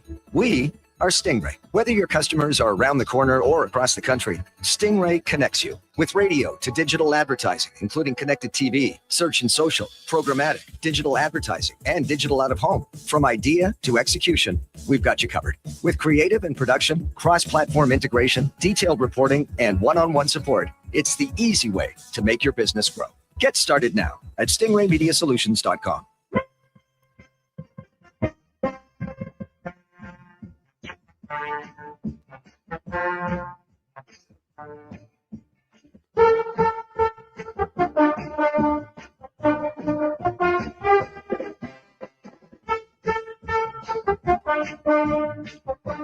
Portions of this hour brought to you by EWEL. Get your power play amped up with EWEL, supplying the City of Champions in Alberta with quality electrical gear since 1975. EWEL.ca is your partner in power. This is Sports 1440, where Edmonton talks sports. On YouTube, Facebook, and X. Here's Jason Gregor. Brought to you by PlayAlberta.ca. Positive Friday rolls through. How are you? Welcome back. Jason Gregor, Wanye Gretz, Connor Halley, Sports 1440, sports1440.ca. Hey, if you're looking for positive, the Canadian Corey Connor is in the clubhouse at 8 under par. Xander Schauffele's at 10 under, Cameron Young's at 9, and Ludwig Aberg birdied. He's now at 11 under. So at worst, Corey Connor is going to go into the weekend in the top 4 spot. So pretty good for him. So love to see him get a win, man. He's always in the top, and then, man, it's hard Saturdays and Sundays. So I'd love to see him get another win here soon. Him and our good buddy, Danny Saul, of course, who's his caddy for a long time. Great guy. Real tiny, though. Real tiny. Loves the vests. Old D Saul.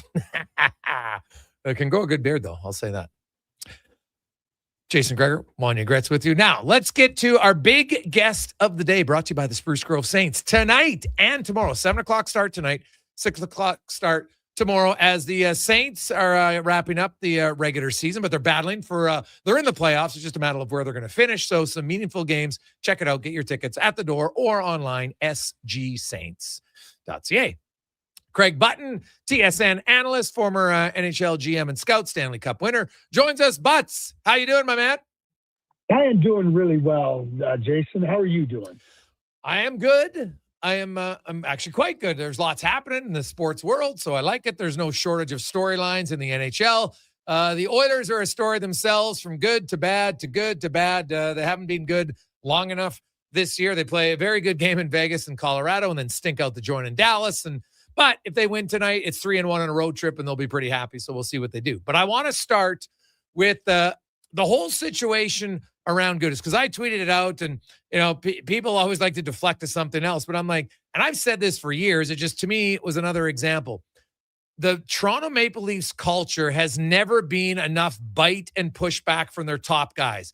I'm a firm believer it starts at the top, and when Sidney Crosby is battling his own battles, other guys do it. And when Patrick Kane and Drew Doughty, and go through all the teams that wonder, Alexander Ovechkin, McKinnon, down the list, everybody does it. Toronto's top guys have never done it, and I've always felt that's a cultural problem. And last night, your star guy gets hit by Goodis, who's got a clear reputation in the league, and no one does anything. You can change the coach all you want, Craig, and change the GM. Until you change the guy's culture to fight back, nothing changes in my books. Yeah, I mean, there's a lot to tackle there, and with respect. And to me, like, I was in Detroit for 12 years, and I heard a lot of the same things about the Detroit Red Wings. And I heard a lot of it about Steve Yzerman. You'll never win with that guy. You'll never win with that guy. We heard the same things about Ovechkin. Oh, and by the way, then they went and won. And I think that, to say that the top players and the culture doesn't fight back, this has been a really good team with Matthews and Nylander and Marner, Tavares for a lot of years. Yeah, they've fallen short in the playoffs, and they lose last year to the Stanley Cup champions. We can look at how the team was constructed and say, okay, yeah, maybe they need a little bit more of this. The Tampa Bay Lightning in 2019, I think they won 62 games. Yep. They got dusted in 4 games. Oh, you can't win with Kucherov. You can't win with this guy. Well, what ends up happening? They go and get Coleman. They go get Goudreau. And now they have more of that. just like the Red Wings went and got Draper and Maltby, and they drafted Marty LaPointe, and now you're able to do a lot more, and you're a lot deeper. I am not prepared to sit here and say this is on the leadership of the team. They play. Austin Matthews has been an MVP. Mitch Marner's been a first-team All-Star, and we're going to say that they don't have enough bite. That is not on the top guys. That is on the construction of the team. The managers have been soft, and that's Kyle Dubas, and that's Brad Treliving. They're the ones that have constructed this team. They're the ones that talk about they're slow. They had skill, but they didn't have the bite. Now they wanted to go get bite. Now they don't have skill and they're slow. They can't handle the puck on the back end.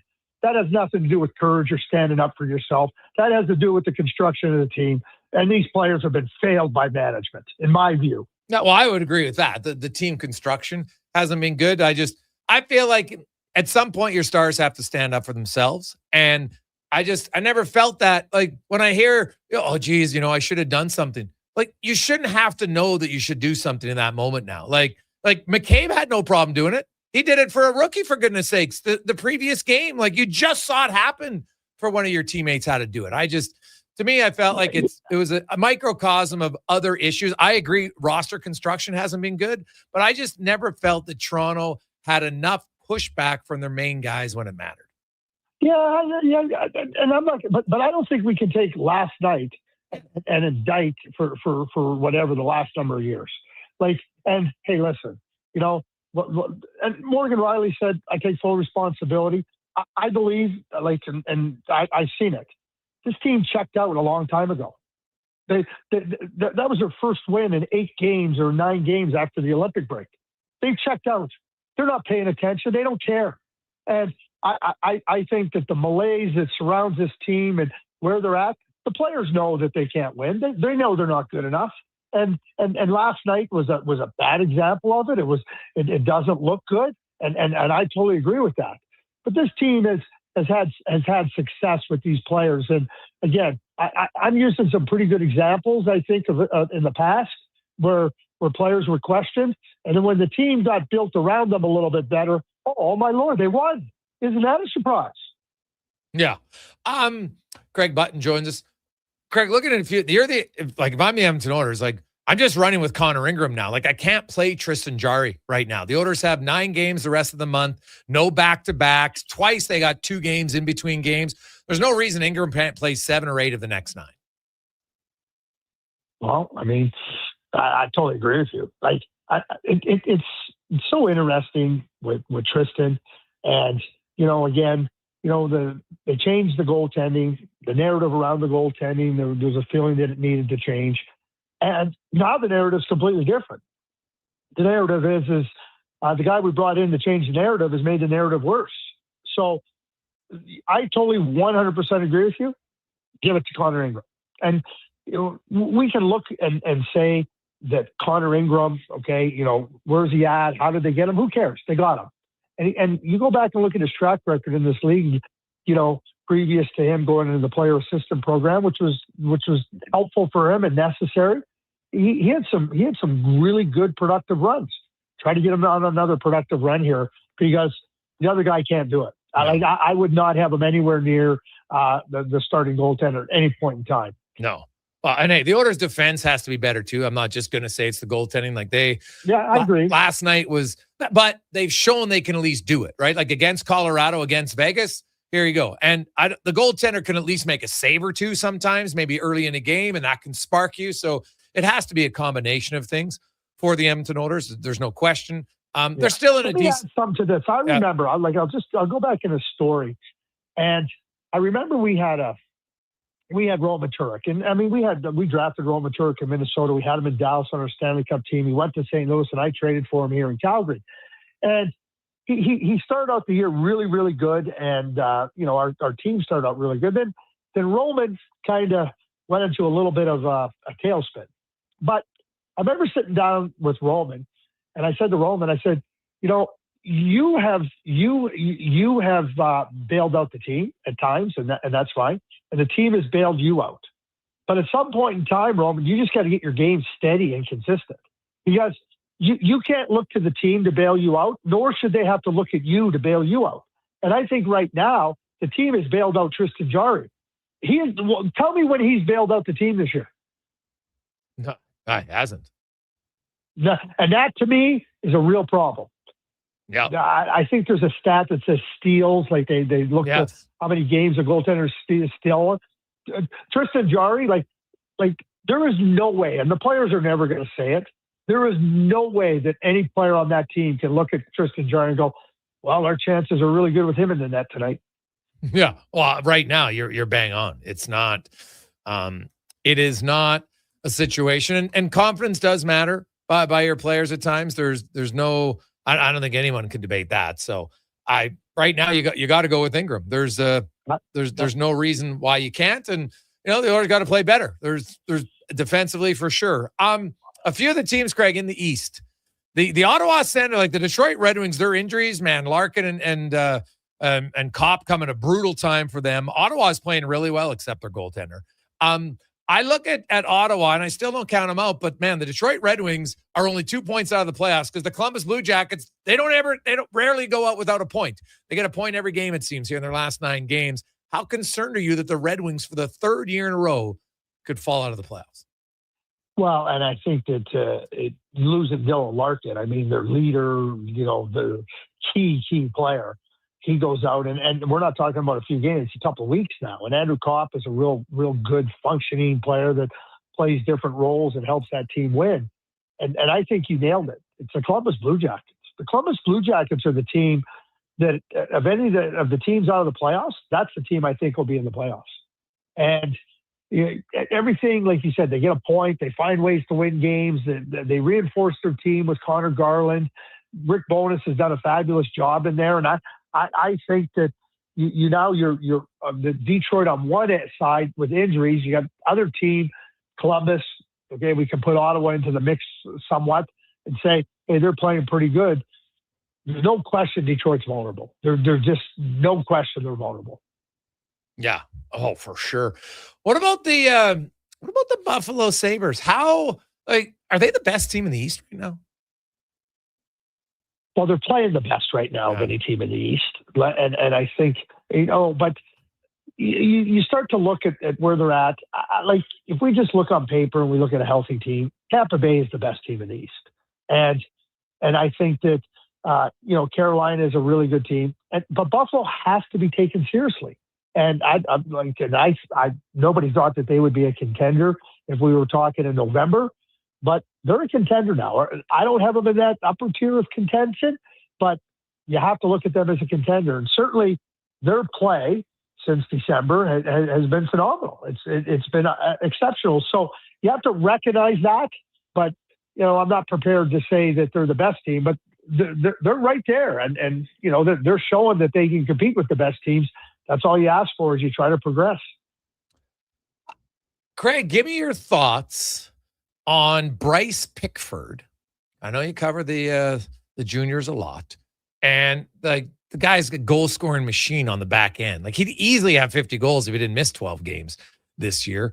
How I know he's not going to be a 40-goal scorer in the NHL because defensemen just aren't that anymore. But how translatable is his game, do you think, to the next level?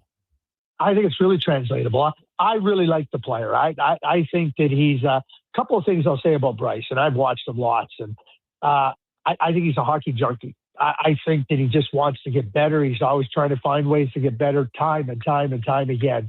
And he's shown that. I mean, he ends up being a 3rd-round draft pick last year. That's a steal. I already tell you that's a steal. I don't have to wait to tell you that was a steal.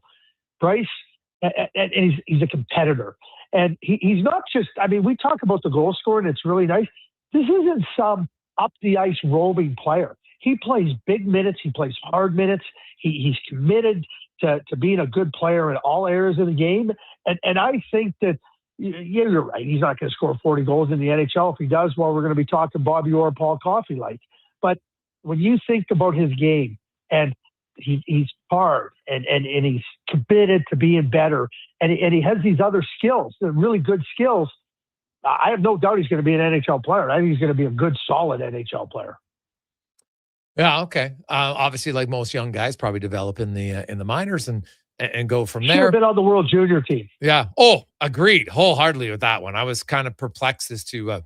I think there is a case. Well, we never had him in Team Canada before, Craig, so he can't get there at 19. Like sometimes I feel that's how Hockey Canada works. Sometimes it's not always about Ethan the best McKenzie player. there. Yeah, and Ethan McKenzie isn't anywhere near as good a player as Bryce Bickford. Nah. And he's good for the Old Kings for sure. But you're right. Yeah, I'm not knocking Ethan. Yeah. I'm not saying Ethan. I'm just saying those are misses. And let me tell you where the miss really became, because one of the things that showed up for Team Canada at the World Junior was they had too many defensemen that couldn't handle the puck and make plays. Yeah, that's not Bryce Bickford. Yeah, no, that's very true. Lastly, Craig, Evan Bouchard, Lane Hudson, Cale Makar, Zach Werenski, and lots of other guys down the list. When you look at the Norris, which guy's season stands out most to you? Right now, it's Werenski. And I think he's really taken a hold of the team in Columbus. Been an unbelievable player for them, and you watch how he plays the game. He plays so many minutes, and it's seamless for him in the way he plays. So for me, I like. Is he far ahead of everybody? No, but he's a little bit ahead here for me. Then after that, I'm not so sure that like Lane Hudson, Evan Bouchard, Cale Makar has been great and everything that goes with it. And I don't think you can eliminate Quinn Hughes from this.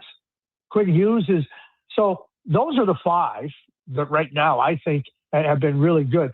I don't know how much people are aware of what J.J. Moser has been doing down. He's been more of the offensive numbers don't pop, but he's that Jacob Slavin type guy down there for Tampa Bay right now. He's had a fantastic season. But the five guys are Bouchard, Hudson, Werenski, Hughes, and Bouchard. Those are the five. And it was funny. I don't know if you saw it yesterday, but I was on SportsCenter, and I was asked, what about Evan Bouchard? Becoming elite? And I had to answer it this way. I said, if you didn't know he was elite, you haven't been paying attention. Exactly. And he's been in the Stanley Cup final the last 2 years. Yeah. It boggles my mind that all of a sudden, when did he move to elite category? Yeah, 3 years ago. Yeah, it is. It is. And it's like when they say, oh, yeah, Bouchard makes defensive mistakes. I'm like, oh, yeah, you don't think Cale Makar does and these other guys do either? It's just people, the people don't want to change. But Bouchard made a few mistakes in October. I can't get over it. And that's all I think about. And I'm like, your analysis is a tad incomplete if that's all you're focusing on. That's a great way of putting it. Incomplete. And I don't know if I've ever told you the story about Harry Sinden talking about Ray Bourque. I mean, if you can believe it, Ray Bourque, he won, I think, 5 Norris trophies, Hall of Famer. He was maligned at different times for his play. Yeah. Anyway, I paraphrase Harry Sinden. He said, he goes, Ray Bourque, 2 or 3 times a game, he makes a blunder and, times it ends up in our net.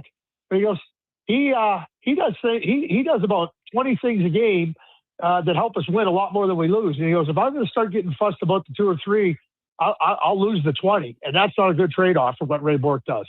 That's Evan Bouchard to me. Yeah. Well said. Craig, have yourself an awesome weekend. We will chat with you next Friday. We will. Thanks, Jason. There you go. That's Craig Button from TSN. We'll return. We got 5 questions and more. A busy Positive Friday in the Gregor Show presented by PlayAlberta.ca. Booster Juice is going crazy for hazelnuts. No, not crazy. Nuts. Booster Juice is going bananas for hazelnuts. I mean, there are bananas in smoothies, but that's not the point. Banana juice is booster for hazelnuts. What? Just stop. Booster Juice is going nuts for hazelnut. Introducing the Nutty Monkey Smoothie, Holy Hazelnut Acai Bowl, and Nutty Booster Ball, all made with rich, creamy hazelnut spread. Try them today, only at Booster Juice. Canadian-born, blending since 1999. Hey, Edmonton, did you know a local Play Alberta winner scored over $500,000 on Mega Jackpots Ocean Bells? Think about the season tickets you could lock down with that kind of cash. From major casino winners every hour to jackpots worth millions and hundreds of popular games to money that stays in the province, there's never been a better time to sign up for Play Alberta. Download the app today to get started with casino, sports, and lottery all in one app. Must be 18 plus to play. When you gamble, use your game sense. The job isn't done until the last load is hauled, and having a semi-trailer out of commission is not an option. Whether replacing or adding to your convoy, Edmonton Trailer has a huge inventory of new and used semi-trailers, trusted by the gravel, logging, oil field, fluids, and freight industries. Find a trailer right for you online or at one of their 3 locations. For sales, service, parts, rental, and finance, when you're in it for the long haul, Edmonton Trailer. Hi, Mike here from Northgate Chevrolet Buick GMC. We're the #1 dealer in the world. Just kidding. If we were, would you care? We're the #1 dealer in Canada. Still kidding. You probably still don't care. Tell you what you will care about, our March Madness sale going on right now. Discounts up to $30,000. And the grand opening of our Autoplex, a massive indoor showroom. No self-proclaimed titles, no iPads, no trips to Vegas or hockey jerseys, just a really good deal. Stop in and see us today, 13215 97th Street, or visit us online at northgategm.com. You're in Northgate country. Big guests, bigger takes. Jason Gregor brings the names you know and the stories you don't. Weekdays, 2 to 6 on Sports 1440. Don't miss a minute of the action. On Edmonton's sports leader, Sports 1440. Getting your vehicle sparkling clean doesn't have to cost a fortune. Take it into Hughes today and pay just loonies a wash. Find us at hughescarwash.com. Actions speak louder than words. Japa Machinery Group puts your construction plan into action with XCMG construction machinery you need. Available for rental or sale. Learn more at japamachinery.com. NHL Star Sticks are back at McDonald's, and we're celebrating by going bigger. Make that smaller, way smaller than ever before. Collect the set and get one of 7 mini sticks with every NHL Star Sticks meal. Featuring McDavid, Matthews, Quinn Hughes, Makar, Celebrini, Reinhardt, and Montembeau. So get yours while they last. 1 stick per meal purchase. Limited time at participating Canadian restaurants. The Price is Right Live is at the Brick. Come on down to any Brick location for your chance to win over $300,000 in prizes. They're giving away shopping sprees, mattresses, appliance packages, big screen TVs, and so much more. Plus, this Saturday, play for up to $1,000 off your purchase. Everyone who makes a purchase is a winner. The price is always right at the Brick. The Brick, saving you more. Conditions apply. See in-store for details. Being a living organ donor is a noble, life-changing act. But there's more than one way to be a hero. Join the Living Donor Circle of Excellence. As an employer, you can give the gift of time and remove financial barriers to make employee donations easier.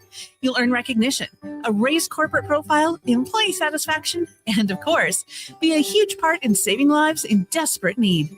Support the sacrifice of living donors. Discover how to join the Living Donor Circle of Excellence program today at kidney.ca. Budget 2026 is focused on what matters. With record investments in healthcare and education and a plan to keep our economy strong. This means better access to doctors and nurses, plus 50,000 more surgeries over 3 years. It also means hiring more teachers and building or renovating more than 160 schools, all while keeping taxes low and growing the economy. Budget 2026, focused on what matters. Visit alberta.ca/budget. A message from the Government of Alberta.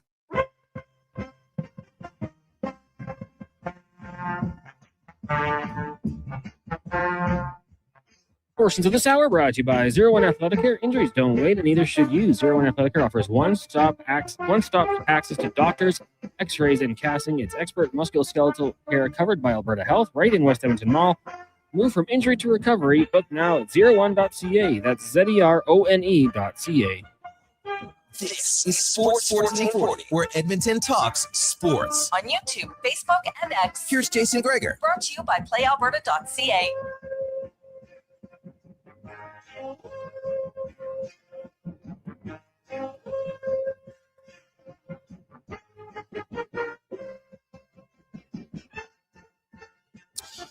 .450, here's some breaking news. According to Chris Knobloch, while Ryan Nugent-Hopkins will not play tonight, he is attending to a personal matter, came back home. So Max Jones, who was recalled earlier today, will draw in the lineup tonight for the Edmonton Oilers. So my question to you, Oilers fans, is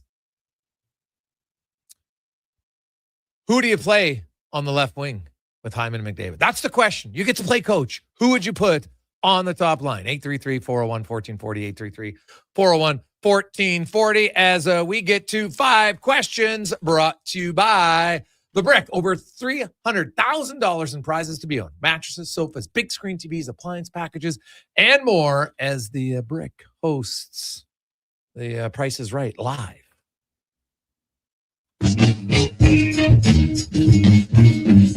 It's time for 5 questions on the Jason Gregor Show. All right, guys, question number 1. After the Oilers lost last night, did anyone stand out to you in a positive fashion?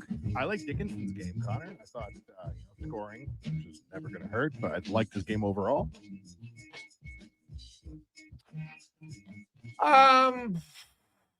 Good in a good way. Oh God, no, nobody stood out in a good way. Sorry. Greg Dickinson scored his first goal, sure, but I didn't see very many positive personal performances last night. Question number 2. Without Nuge in the lineup, let's get your prediction and a bold prediction as well. Well, now that I know that they're 2-0 in bounce-back games after getting shelled, I think that continues tonight, and they'll bounce back. I'll say 5-2, Connor. Well, you know what? The Oilers have a chance to go 3-1 on the road, and they have bounced back after being blown out twice this year. So I'm going to say the Oilers win, low-scoring game, though, 4-2 with an empty net.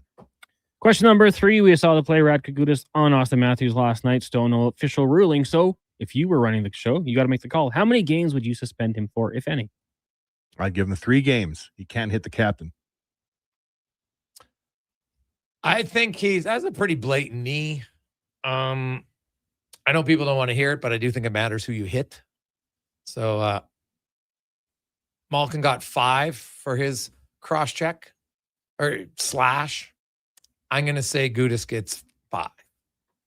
All right. Question number 4. It's Friday the 13th today, which goes hand in hand with superstitions. Do you guys have any? I never let an Oilers jersey touch the ground for any reason. No matter what state I return home to from a game, I will hang the jersey up to show respect to the logo. Any superstitions? No. I've never, there's nothing I can think of that I'm superstitious about. Like, even when I played, like I didn't have it. I got to put right skate on, left skate on. There was nothing. I don't really have a suit. I can't even think of one that's even like minor that's funny. No farm superstitions? Never let a baby goat to be born on a Tuesday? Nothing? No, there is nothing. I've never been superstitious about stuff. Nothing I can think of where I'm like, oh, I got to do this or I have to do that. Other than I always have to brush my teeth before bed, but that's just cleanliness, not superstition. That's just good hygiene. Yeah, exactly. Final question for you guys. Actor Emil Hirsch turns 41 years old today. Been in a lot of movies, including Alpha Dog, which was based off a true story. What is your favorite movie based off a true story? I want to blow your mind here, Connor. The Matrix. Get the hell out of here. Yeah. What? Think about it. Oh, man. Well, there's a lot of good ones, but I might go 12 Years a Slave based off of Solomon Northup's kidnapping. That's definitely one. Schindler's List, obviously, I found amazing. God, there's lots of good ones, man. But I'll stick with that one. If I had to pick a sports one, though, Remembering the Titans. Or Rudy. It's not a true story. It's not? Rudy Rudiger isn't a real guy? Yes, it is. Yeah, Rudy's based on a true story. Sean Astin? Yeah, he was carried off the field. That's the last guy to be carried off the field. That part is true. Dang. Yes. Oh. You didn't know Rudy was a true story? I thought it was a myth. No. That part's a true story. Some of the plays in the situations in the movie, of course, being augmented in Hollywood style. But no, the Rudy Rudiger is a true story. Like he's the last player to be carried off the field in Notre Dame. Cool. Good pick. Mm-hmm. What about you, Connor? What's your favorite movie based on a true story? Oh, Remember the Titans for sure. But also sticking with the Emil Hirsch theme, Lords of Dogtown is also another good one. Big Emil Hirsch guy. He's pretty good.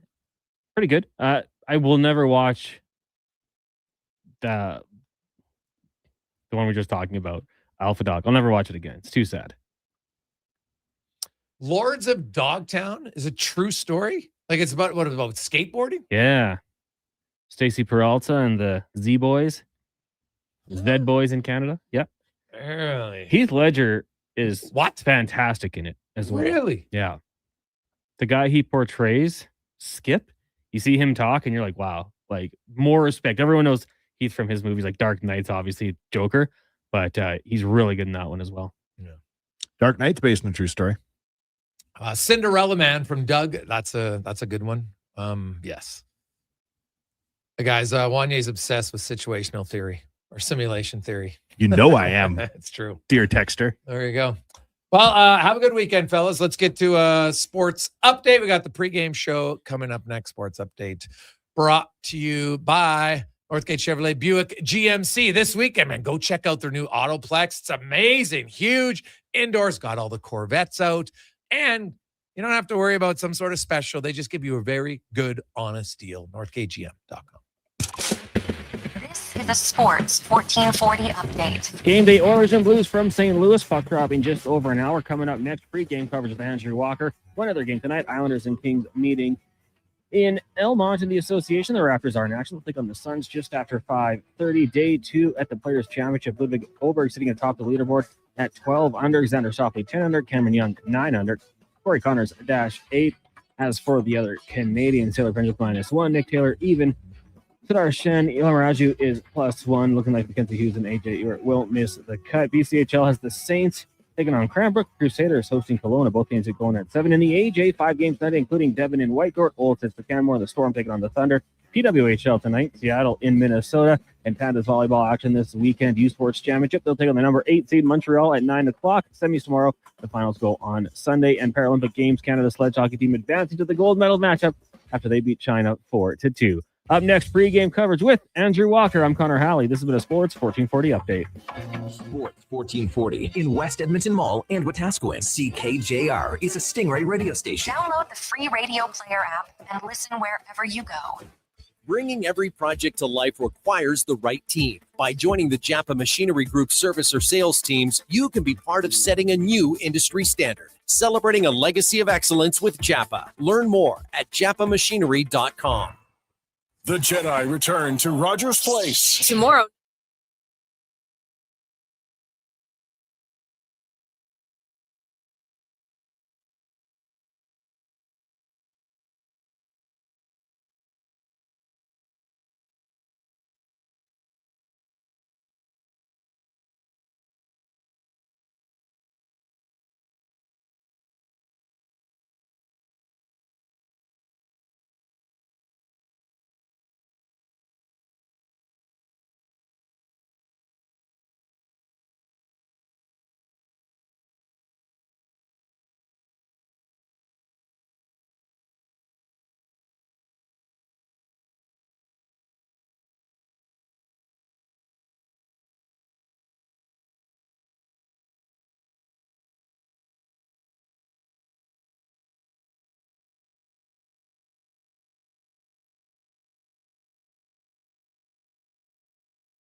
Portions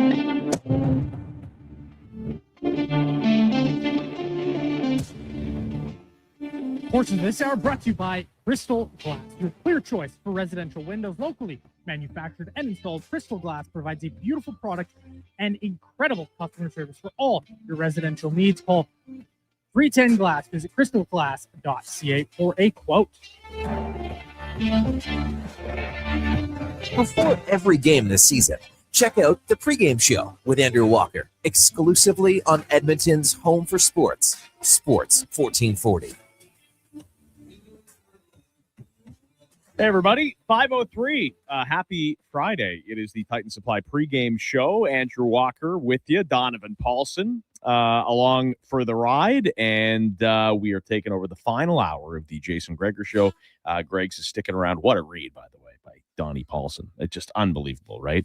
I mean, he comes out of broadcast school, and you might think, might be drafting Yakupov. You might have gotten Nuge. I'll be honest. I'll be honest. You've been around the block. I have too. What a read! What a read! He might have been practicing on the drive over, but maybe not. Maybe that's just off the cuff, right? Positive Friday, buddy. Yeah. Got to guys got to step up. It's getting close to playoff time. You got to elevate your game. That's right. Donnie's a lot like the Oilers, right? It's like 82 games. You're like, but then, he'll turn it up. Are you saying he's the Janmark of live reads? I wish he was on LTIR. Oh my God. Call someone up. Call someone up, please. It was funny last night. So we were at first round where we watched most of the games before the post game show, and Donnie's usually very engaged. We have good talks, and then he saw an old instructor from Nate, and he just disappeared, just gone. Didn't even introduce me. He was just soaking up the old days glory. Oh, nice. Yeah. The few instructors that I had are still there. Oh, lifers. No, I think there's only Chris is still there, I think. And obviously Pat's the head of RTA. I don't know. Oh yeah, no, he is. I went to I went to Western Academy in Saskatoon. Is that even still around? I'd be surprised. Yeah. Exactly. A lot of great broadcasters went there. Like at one point, I have this great picture on my phone because their marketing was like, you could be like one of these guys. And the four guys that they had on like their brochure was all Darren's, by the way, Darren Millard, Darren Dreger, Darren Detition, and me. Which it was like one of these guys is not the same. And also one of them's not named Darren. But it was a poverty school, but it was very practical. So what they would do, because I don't know how you grew up. Like, I didn't grow up like listening to all the radio stations or whatever. I grew up listening to John Short. Sure. Yeah. And I didn't even know sports radio existed really until I was already in the business, believe it or not. What? No, it's a long story, but I loved sports. And when I was 18, I took a road trip with my cousin, didn't know what I was going to do. I was enrolled in the University of Manitoba, trying to get into commerce, whatever. And we took a road trip. We went down. It was the day that the Oilers released their Todd McFarlane gear third jerseys. Oh, okay. Yeah. So this is 2000 maybe, 2001. Yeah. And anyway, so we drive down to Denver. We do a trip. And we're very excited. We had tickets in a suite because of his business suppliers or whatever. And so we're there, and we go to the rink. Hockey Night Canada Saturday night. We go super early. We're the first people in the rink, right, to get the experience and whatever. And I can't remember how we got them, or it was something to do with season tickets, but we had those jerseys, the brand new jerseys. All right. And so they were noticeable. And so back in the day, you remember on Hockey Night, they would do a preview. In the second, I want to say the second intermission of the first game, Scott Oak and Kelly Rudy, a very young Kelly Rudy, by the way, would do their little, tee up right on the glass. And so we went right down in the corner. We're super fans. I'm 17 years old, and we go down and we watch them do this tee up. So we're an hour and a half away from the drop of the puck still. And they noticed our jerseys, and it was a story of the night. And so as they do once in a while, so they motioned us down. We couldn't believe our luck. And Kelly says, hey, like, nice jerseys, blah, blah, blah. Yeah, we drove down all the way from Edmonton, 21 hours straight or whatever the trip is. And it said, do you guys want to be on hockey night? Like a quick little, and we're like, you kidding me? Of course. And so, we wait around and they bring us down. So we're in the kind of the Zamboni entrance and we're going to be on hockey night. And then the first game goes to overtime. So we had a little bit of a delay. Anyway, so long story short, we kind of hung out and chatted with them, and they were super nice. And I got back from that trip. We had a little 20-second cameo. Wasn't crazy. Still have the video, but at Frosted Tips, it was awful.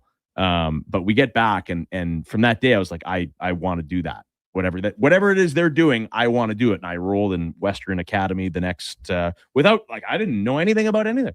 And I went to the school and ended up being half decent at it. And there it is. And then Kelly Rudy and I ended up being colleagues later on in life, which is super cool, right? Yeah.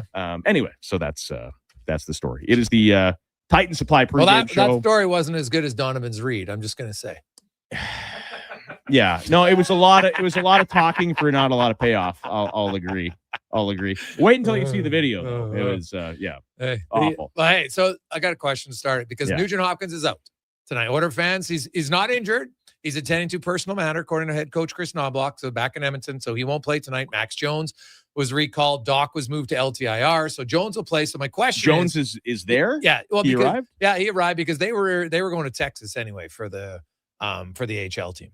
So they were close, right? Right. They're supposed to be in Texas tonight, so they probably just. I'm bad at geography, man. Yeah. I didn't know that Missouri and Texas were close. I'll be honest. They're close. Well, they're way closer than OKC. I'll just say that. Sure. They're both in the Central Time Zone, and so they obviously probably knew this yesterday, right, or late last night or this morning, so they moved him in.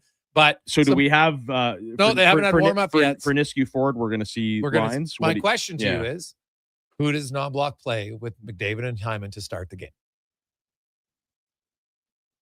Like, I think there's an obvious answer, but I'm curious. Coach does. Savoy. Yeah, it's got to be. It should be Savoy. Yeah, and then throw Podkolzin and Kapanen with Draisaitl. Podkolzin and Kapanen with Draisaitl. Oh no, Roslovic's still there. Yeah, Roslovic is there. Podkolzin, and then I would Frederick. I would bump Kapanen down. Yeah, you bump Kapanen down. Yeah. Well, because if Henrique's gonna be former team team buzz for Kapanen.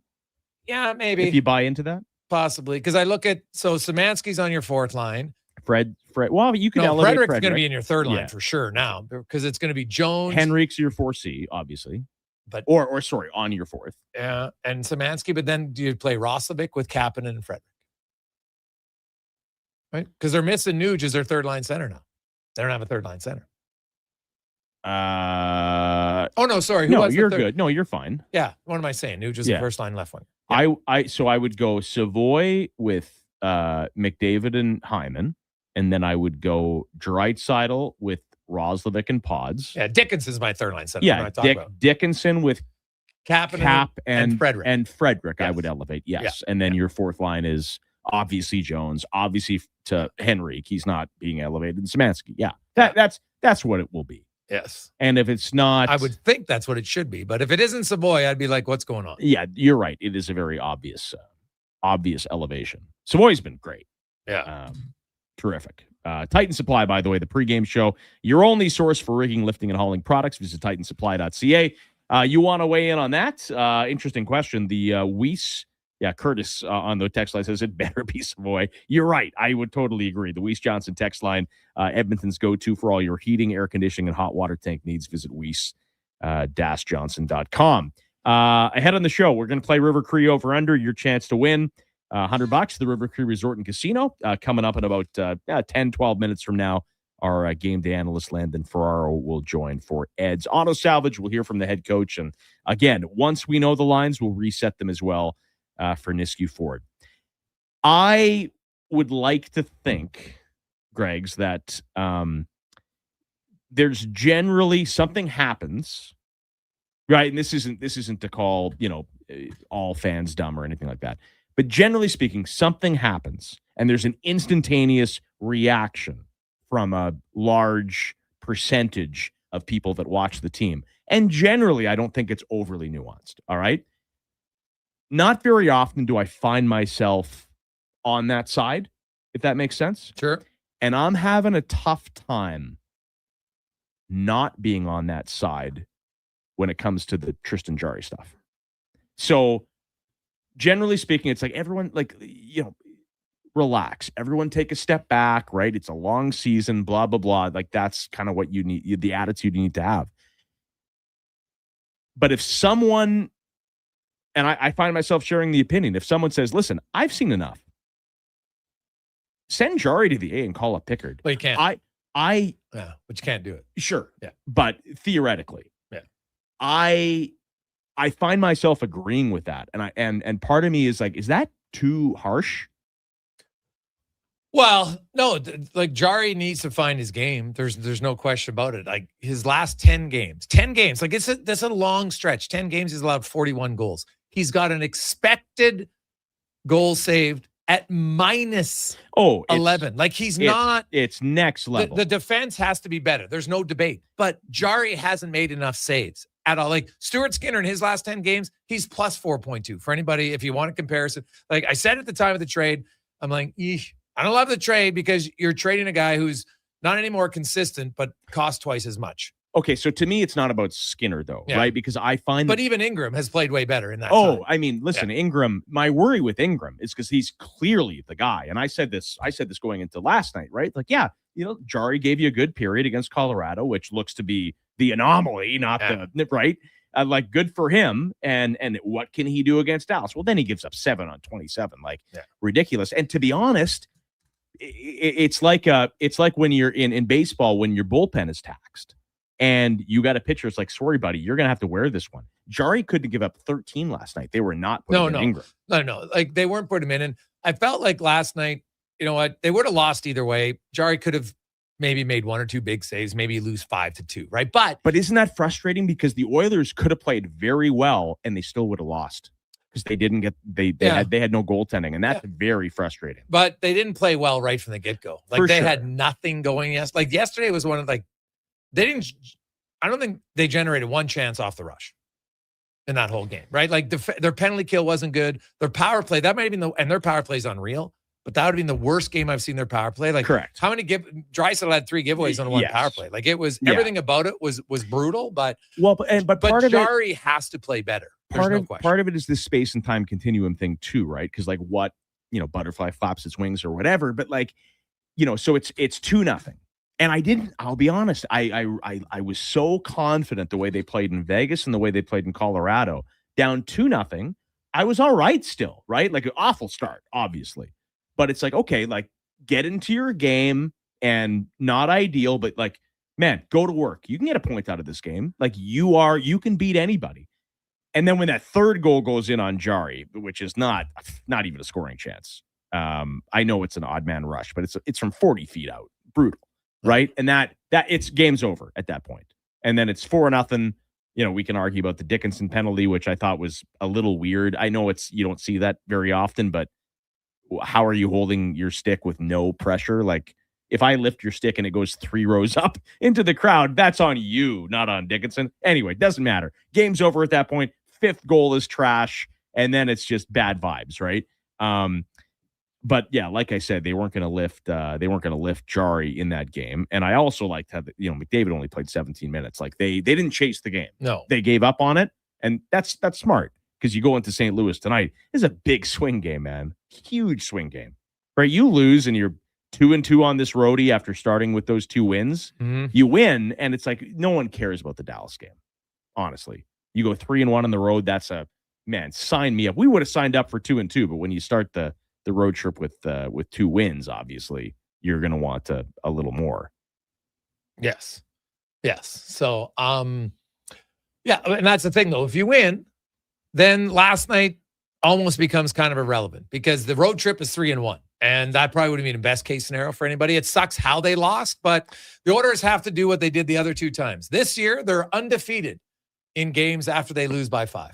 Right. Yeah. No, it's true. It's true. The big win against Columbus earlier. And then, they shut out Seattle. Yeah, that's right. Okay. So I got off track there a little bit. Now, what prevents them? Educate me. What prevents them from not having Pickard as their backup? Well, the only way you could do it, because you can't send Jarry down. Like, you cannot do it. Or you can put him on waivers. No, but you can't send him to the minors. Put him on waivers does nothing. He's still on your roster. You guys, you can't send players. The only guys who can go to the minors after the trade deadline are players who are on the AHL roster before the trade deadline. So you could call up Pickard and bury Jarry if you wanted. No, you can't bury him. He can't go to the minors. No, You have not to bury. Sorry, you keep just- him on your roster. right, but Sure. I mean, so, yeah. but right now, so to do that, you could carry By your bury him, I mean like you're a non sequitur. Yeah. Yeah. But to do that, then you'd have to send Jones back down and just run with 12 and 6, which you could do. But I'm like, what's the benefit of it? Because Pickard's not better than Ingram. Just run Ingram for 7 or 8 of the next 9. Pickard's not better than Jarry. I mean, no, Pickard's not better than Ingram. So Ingram's my starter. And if Jarry's just going to sit on the bench and not play for the next 2 weeks, why do I need Pickard here? Because I don't need to play Pickard. I'm just going to play Ingram. yeah, I mean, I sound very Gen Z here, but vibes, right? Yeah. Like, listen, do you feel? But if the guy, do you feel like Jarry is even an Oiler yet? Yeah, no, not really. Not really. Yeah. Right? Like Pickard. But I was down on Pickard all year. He Yeah, didn't yeah. look like an NHL goalie. I know he's a good guy. I know he's been a big goalie, but it was time to make a change. And Ingram, obviously a good ad. The Jarry thing to this point has been a disaster.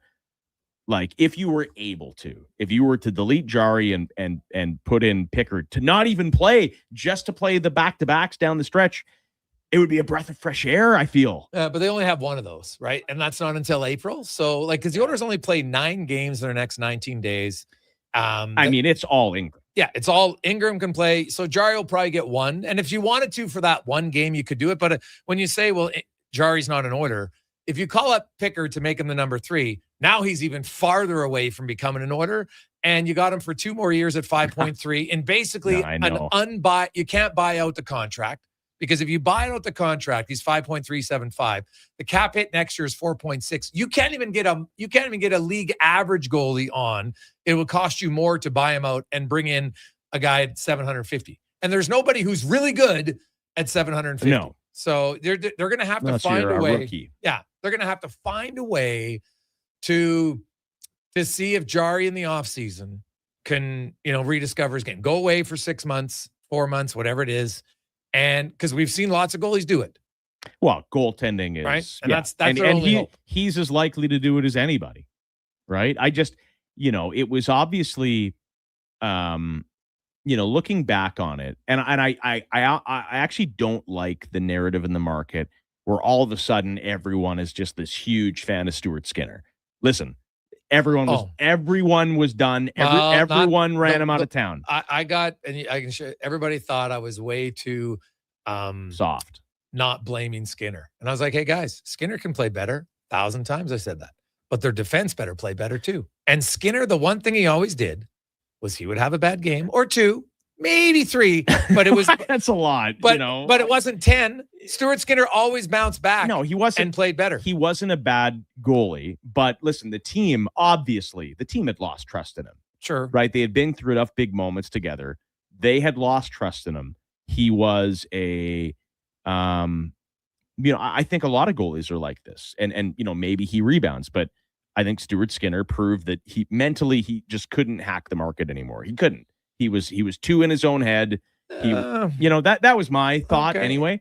I didn't mind them saying, okay, enough's enough. We're going to make a move. I don't compare Jarry to Skinner. They were done with Skinner. Skinner was done in this market. I don't think it was going to work. I think, why are you delaying this? I don't love the idea that they traded for a more expensive goalie, A, and then B. So, but now it's on Jarry. I'm stunned, right? Not that I thought that Jarry was going to come in here and be insane, but you make that move and then, oh my God, you hitched your wagon to the wrong horse, which is, thank God they have Ingram now. I mean, where would we be? And it's not like he's been lighting the world on fire. I'm just very surprised with Jarry. I don't mind them moving off of Skinner, but what a bad trade. Oh yeah, it has not worked out. Yeah. Not at all so far. There's no question about that. But yeah, listen, you can't, my only worry is like Ingram is still like, didn't play for a long time, and now he's kind of getting his footing. And now we're talking about, I mean, I would pencil him in for 17 of the next 18 games, which feels, when you want to play playoff hockey for 2 months, it feels like a big ask. But they have no other option at this point. No. And the good news is you probably just sit down with them and say, Connor, here's the opportunity you've been waiting for. There you go. And he's a UFA, right? Like it's a chance of a lifetime, really. And again, though, if the team defense doesn't improve, it's not going to matter that much. Now, he probably won't let in 40 goals for you, but he's not going to, Connor Ingram is not a goalie that's going to steal games every night. He's just not. There's very few goalies who can steal games every night, just like there's very few players who can drive a line.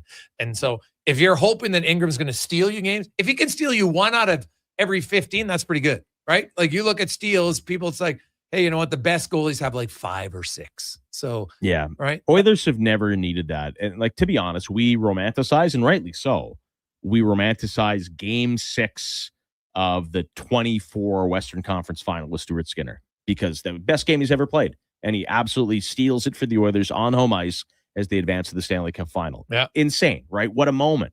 But like those games are very few and far between. Oilers have never, in this last 5 years, right, this McDavid playoff LA Kings era, they've never really needed their goalies to do that. No, well, their goalies have had good games. Yeah, Skinner stole him the game against Dallas, no question. That was game 6. That was monumental because they lose game 6 at home. They probably lose the series in 7 on the road. He was unreal. They got outshot 34-10 and gave up 1 goal. He actually stole a game against LA. They were up 2-0 early. To give the Oilers credit, it looked like they were going to run away with it, and then Dallas put their foot on the gas. But in the game 6, against the Stars, they only had 10 shots on goal. I know, but they were up 2-0 5 minutes in, right? They had the McDavid toe drag on Heiskanen, then Hyman puts it in, and it felt like they were off to the races. And then you're right, they barely had a chance the rest of the game. So it was a steal, but it was also like a hold on type of game, right? Yeah, I didn't remember Edmonton being up 2-0. Oh yeah, you remember the McDavid toe drag around Heiskanen on the power play back. That was right in tight. Goal of the year. So that made it 1-0, and then Hyman made it 2-0, and it felt like that's it. They're going to the finals. And then 50 shots later, they went to the finals, but barely. It was 2-1, I want to say. Yes. Yeah. No, well, he was great in that game because Marchment scored, I think, but Skinner was the whole story. Like Edmonton, basically, I think they had like 5, 7, 6 shots in the last 40 minutes of the game. Yes. Right? And that's what's great about playoffs, because if that was regular season, right, we'd be sitting here and all the text line, it's like, oh, they didn't deserve this. That in the playoffs, no one talks about deserve to win a meter. You win or you go home. That's it. As it should be. Yeah, as it should be. 100%. So Andrew Walker, Jason Gregor, Donovan Paulson. Let's give you your River Cree proposition before we take a break, and Landon Ferraro on the other side. If you like navel gazing at old trades, how about this? So we all know Dylan Holloway goes to the St. Louis Blues. He's been good there.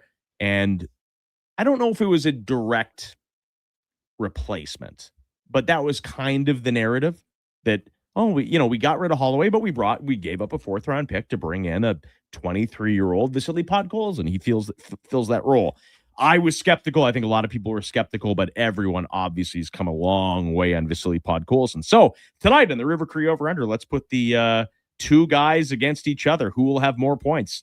Vasily Podkolzin for the Oilers or Dylan Holloway for the St. Louis Blues? If they end up tying tonight, we'll say everybody's eligible. Well, goals, obviously, if one guy gets a goal and the other guy gets an assist, goals are always the tiebreaker. Goals will be the tiebreaker. Mm-hmm. And if at the end of the day, if they end up even on everything, everybody is eligible. So you could be eligible. Tell us over for Podkolzin, under for Dylan Holloway. 1-833-401-1440 is the text line. That is the River Cree Over-Under. We could send you $100 to the River Cree Resort and Casino, where you can find Donovan Paulson hanging out most nights. Catch all your favorite sports, including UFC and boxing, live on the big screens at Tap 25 and in the Center Bar.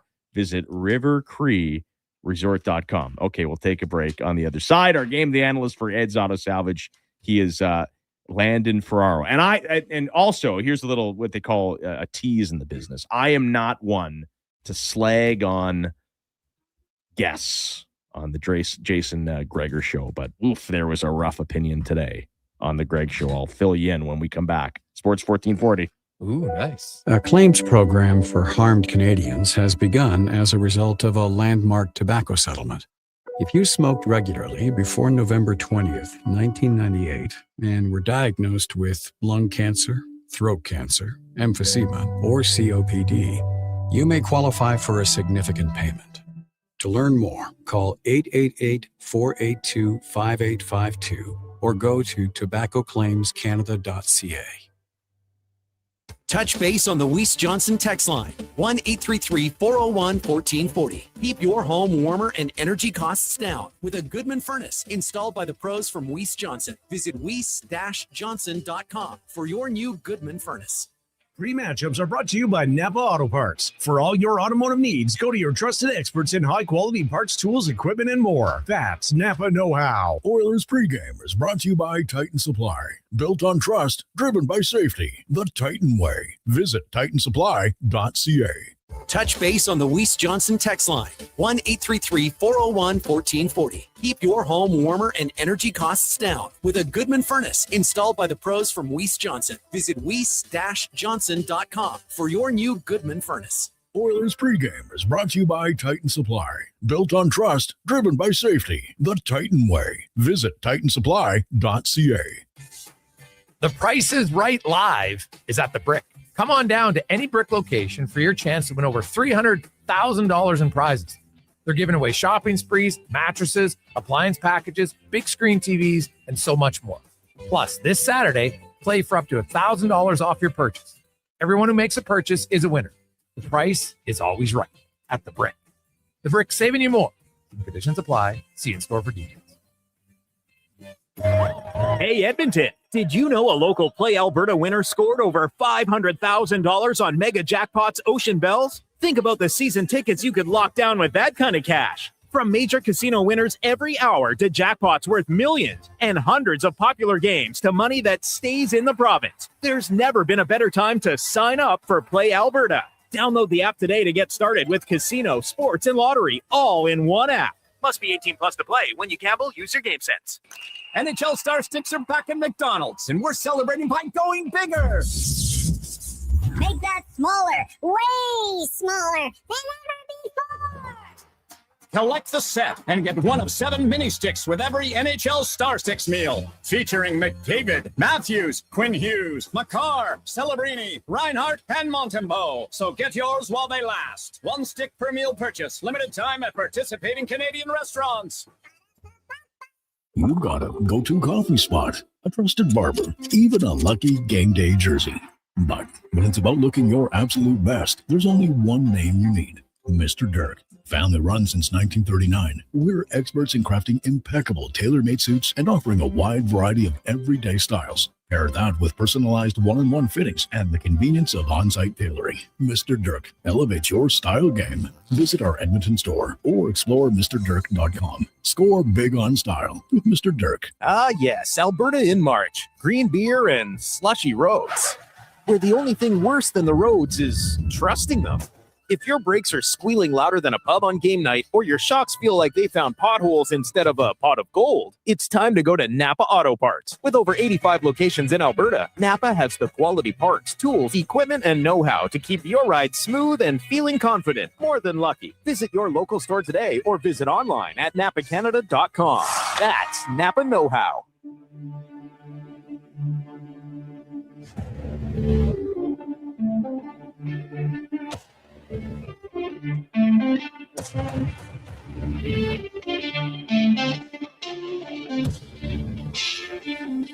Portion of this hour brought to you by Sherbrooke Liquor, the best place for wine, cocktails, and beers from all over the world. Also, a variety of excellent non-alcoholic options. See more at SherbrookeLiquor.com. It's the pregame show with Andrew Walker on Edmonton's only 24/7 sports station, Sports 1440. Welcome back. The Edmonton Oilers, the St. Louis Blues. Big time swing game for the Oilers tonight. You win, you go 3-1 on this road trip. No one even cares about the Dallas game. You lose, you go 2-2. we probably would have taken it, but still would be disappointing after an 0-2 start or a 2-0 start. And don't forget, listen, the Blues have been playing some great hockey, but they're trying to tank right now. Like, they're trading away guys. There's no Falk. There's no Shen. They're playing young guys. This is a real good opportunity for the Edmonton Oilers. You know they're going to be hungry after that debacle last night in Dallas. The Titan Supply pregame show continues. Your only source for rigging, lifting, and hauling products. Visit titansupply.ca. It is the Jason Gregor Show as we impede on his style for the last hour. We hyped up Donnie a little too much. That read was a little stumbly, not quite as good. But it happens. You know, it happens. You're on top of the world, and only one way to go, Donnie. The lines for an Nisku Ford, we will get them to you. There's no Ryan Nugent-Hopkins tonight dealing with a personal matter. Max Jones is up. So all signs point to Matthew Savoy playing on that first line. That seems like the obvious choice, but we will get you an update when they are on the ice for warm-up, which should be right away. Landon Ferraro is our game day analyst, as he's brought to you by Ed's Auto Salvage in Westlock, the used parts experts. Province-wide shipping, daily delivery to Edmonton. Visit edsautosalvage.com. So your boy, your former teammate, Landon, Ryan Nugent-Hopkins, is not in tonight, is the obvious choice to move up to that first line, Matthew Savoy. We were kind of racking our brains here trying to find a different option. I don't think we came up with one. How about you? I did not.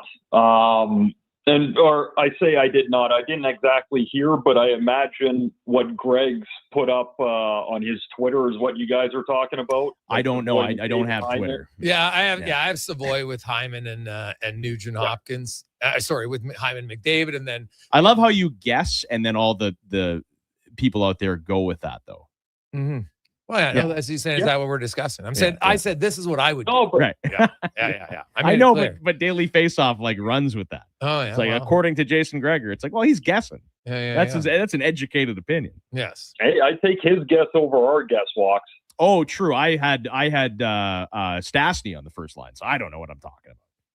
Yeah, that tracks. Yeah. But no, like honestly, like looking at that lineup with Nugent Hopkins out, like that to me is how you get the most out of it. And not only that, but I want to see Savoy up in that spot since he's found his kind of newfound confidence. The points have started to come, where he was doing everything right earlier and it just, the last part wasn't clicking yet. I want to see what he looks like up with McDavid and Hyman. Earlier in the year, I would say, someone would go down or they'd want to mix things up. And so there was these promotions or relegations, if you will, and none of it was like earned. It was just like, we're trying to find something that fits. In this case, like Matty Savoy, it's like, man, you have been killing it for about 8 games now. It is an obvious promotion. Interesting. So here are the lines courtesy of Jack Michaels. Savoy's with McDavid. Oh, yes. Okay. Yeah. There you go. But yeah. After that, it's changed. Dreisaitl's with Podkolzin and Kapanen, which Walks had said. Dickinson still the center with Roslovic and Szymanski, and then Frederick with Henrique and Jones. I am married to the notion that Roslovic needs to be with Draisaitl or McDavid. I'm married to that. Yeah. Like I think Roslovic's because I wrote about it the other day. About Jack Roslovic, because people are like, oh, the Oilers got to sign him. I'm like, why? No, you don't. Don't sign him because this is 2 years in a row. He started great, and then his production tailed off in the second half of the season, and then didn't do much in the playoffs.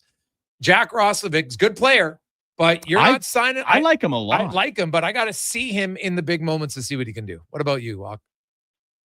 Or sorry, not Walks, Landon.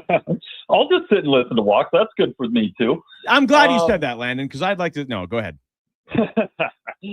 I mean, first off, with Roslovic and Draisaitl, like it's one of those where, okay, the goal, what was it, 2 games ago? Did Roslovic have the play out of the corner? In Colorado, yeah, right. Like, at the end of the day, you need someone that has hands that can finish like Roslovic did. Yes. Right? Like, you can't let those plays continually go to waste. He's shown that he can do that.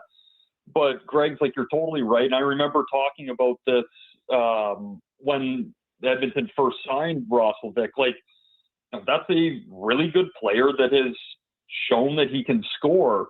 But just like you were highlighting, he also has some points where, it dries off, especially come playoff time. Like, when it gets a little tougher, that's been a bit of the knack. Like, you don't have a guy that, can skate and's got hands, puts up 22 goals, and no one signs him, right? Like, there is a reason for it. So, like, this is a big opportunity for him to show that he can do this at the tough times. But, I'm with you guys. There's no reason to sign him until well into a playoff run that he's shown that he can do it at the earliest. Well, there was that little span, and it got through the news cycle. I can't even remember who reported it, but, there was this rumor that the Oilers are looking at a 4x4 for Jack Roslovic, and it just seemed like such a vintage Oilers move to do. Because I got no problem with Roslovic. I like him. Ton of skill. Like that play, and this is, again, why he needs to play with the Draisaitl. There's not very many guys that pull that puck out of the corner and find the man in front like Leon. But there's not a lot of guys that finish like Roslovic did there. It's fair. Right? Like they should be married to each other. But you cannot, with this team in the window they are, with the salary cap how it is, and cup or bust every year, this year and at least the next two, you can't give 4x4 to someone that it can't play in the playoffs. And history doesn't matter. I get that. But the Oilers have to identify the player themselves. Like, that's it. And listen, if you go a few rounds deep and Roslovic is unplayable, and I would hope he's not, you just cannot commit to him before then. You can't. No. There's no chance. Like, to me, committing to him early is exactly what they did with Wallman, what they did with Frederick, and what are the discussions around both of those players right now? Right? Like, Wallman will figure it out. I believe that, and he'll get moving again. And I've really been kind of pleased with Frederick coming out of the break. I really liked him with Doc and Szymanski. It was tough to see Doc get hurt the other night, because I felt like he really started to pull out some more grind, like some more grit, some more push from Frederick, and I like that. But you don't, like, there's no reason to give out long contracts to guys that you have just got to your team. Mm-hmm. Yeah. Right? And with Roslovic, it's, wait and see how he performs then. But also, just like you kind of highlighted their walks, like, you got to get to know the person. And anyone can perform and be at their best and have a smile on for the first few months somewhere.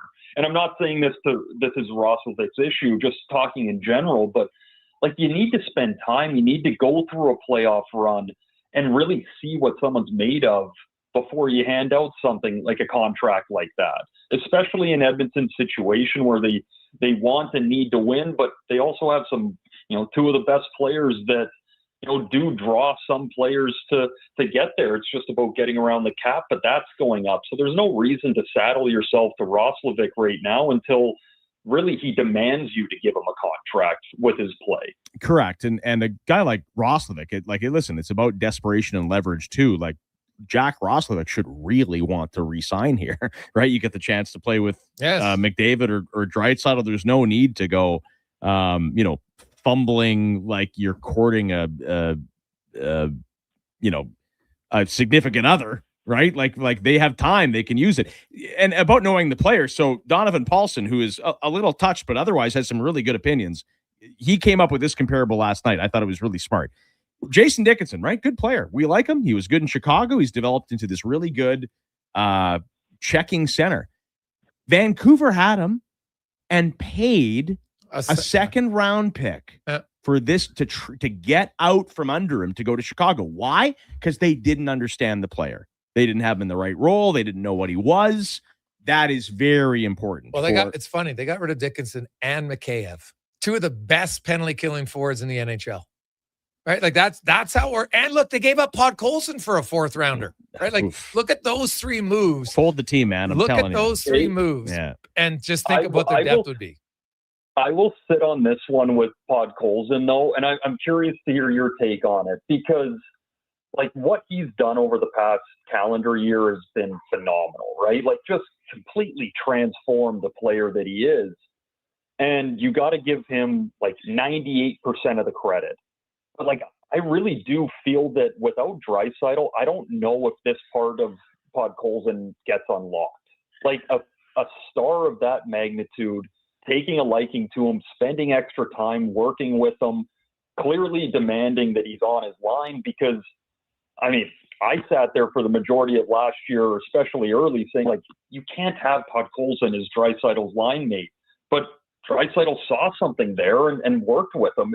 It's a really kind of cool story, but study as well as of a guy believing in another younger player and working with him, because he knows that he can help his game. Yeah, you know what's interesting, though? I talked to Leon about it. And Podkolzin, what he endeared himself to was his work ethic, but how hard he works in practice, right? And I talked to Podkolzin, the big thing in Vancouver was Tocchet didn't like Podkolzin. I don't know why, and Podkolzin hated Tocchet. He seems like a Tocchet player. Right. Well, that's the thing. That's what I don't understand. He might just not like Russians. Yeah, like who knows? But there was a real, because there was a conversation about, there was a time when someone had asked him, like, hey, what would you do if Rick Tocchet became the coach? Or, well, I'd ask for a trade instantly. Like, he literally can't stand him. And I don't know, you have to dig into that. You're in Vancouver.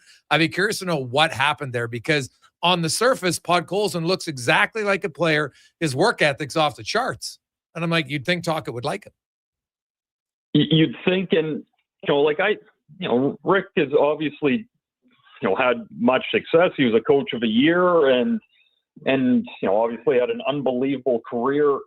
And it's not just him. This happens to every coach, but I feel like especially here in the last few years, Tocchet was definitely a guy that he had his guys and he had his ones that he wasn't very fond of. And there was just not much you could do to change that.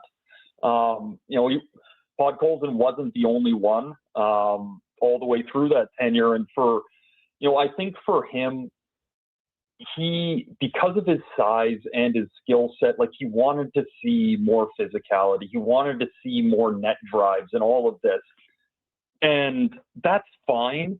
But to me, like he was expecting the finished product, and Draisaitl and the Oilers got the player and worked with him to get to, which I don't even think is the finished product yet, but getting much closer to it with Podkolzin and just giving him that time and confidence, not having to fight for 4th line minutes. You get here and you just keep working, and all of a sudden you're on, the first, second line, whatever you want to call it. And you have a player that's that good telling you that you can do this and I want you on my line. Like that blows your confidence through the roof. Like that just wasn't done here in Vancouver. Yeah, and you also got to remember, Podkolzin was a 1st-round pick, 10th overall of a previous regime in Jim Benning. They obviously saw something in him that they really liked, and then you make a change at the top. And if the new regime, like he doesn't get credit for being drafted 10th overall, politics plays in. If anything, they might look at that guy as a little bit of he's a remnant of the last era, and maybe we can move on. I've always, because you see moves from organizations all the time, and it happens all the time. And are we in the wildlife here? Right? Like, think about it. Like, lions come into a new herd and they're like, oh, Jesus, there's somebody from the previous. Now I'm going to kill him. Eat him. Right? Like, I'm eat him. And it's seriously, at times you see that in real life. And I'm kind of like, what the hell is going on? Like, if you have a good player, who cares who drafts him? But it's like, well, it's not on me if we trade this guy and he pans out somewhere else. I'm like, well, yeah, it is. You traded him. Well, look at the Kevin Adams discourse in Buffalo right now, right? Oh, yeah, he made some good moves for sure. Yeah, wow, and they fired him right before time, right? But good for Kevin. Listen, Kevin Adams is going to get another job because of the way that his team is playing now, and he's not there for it.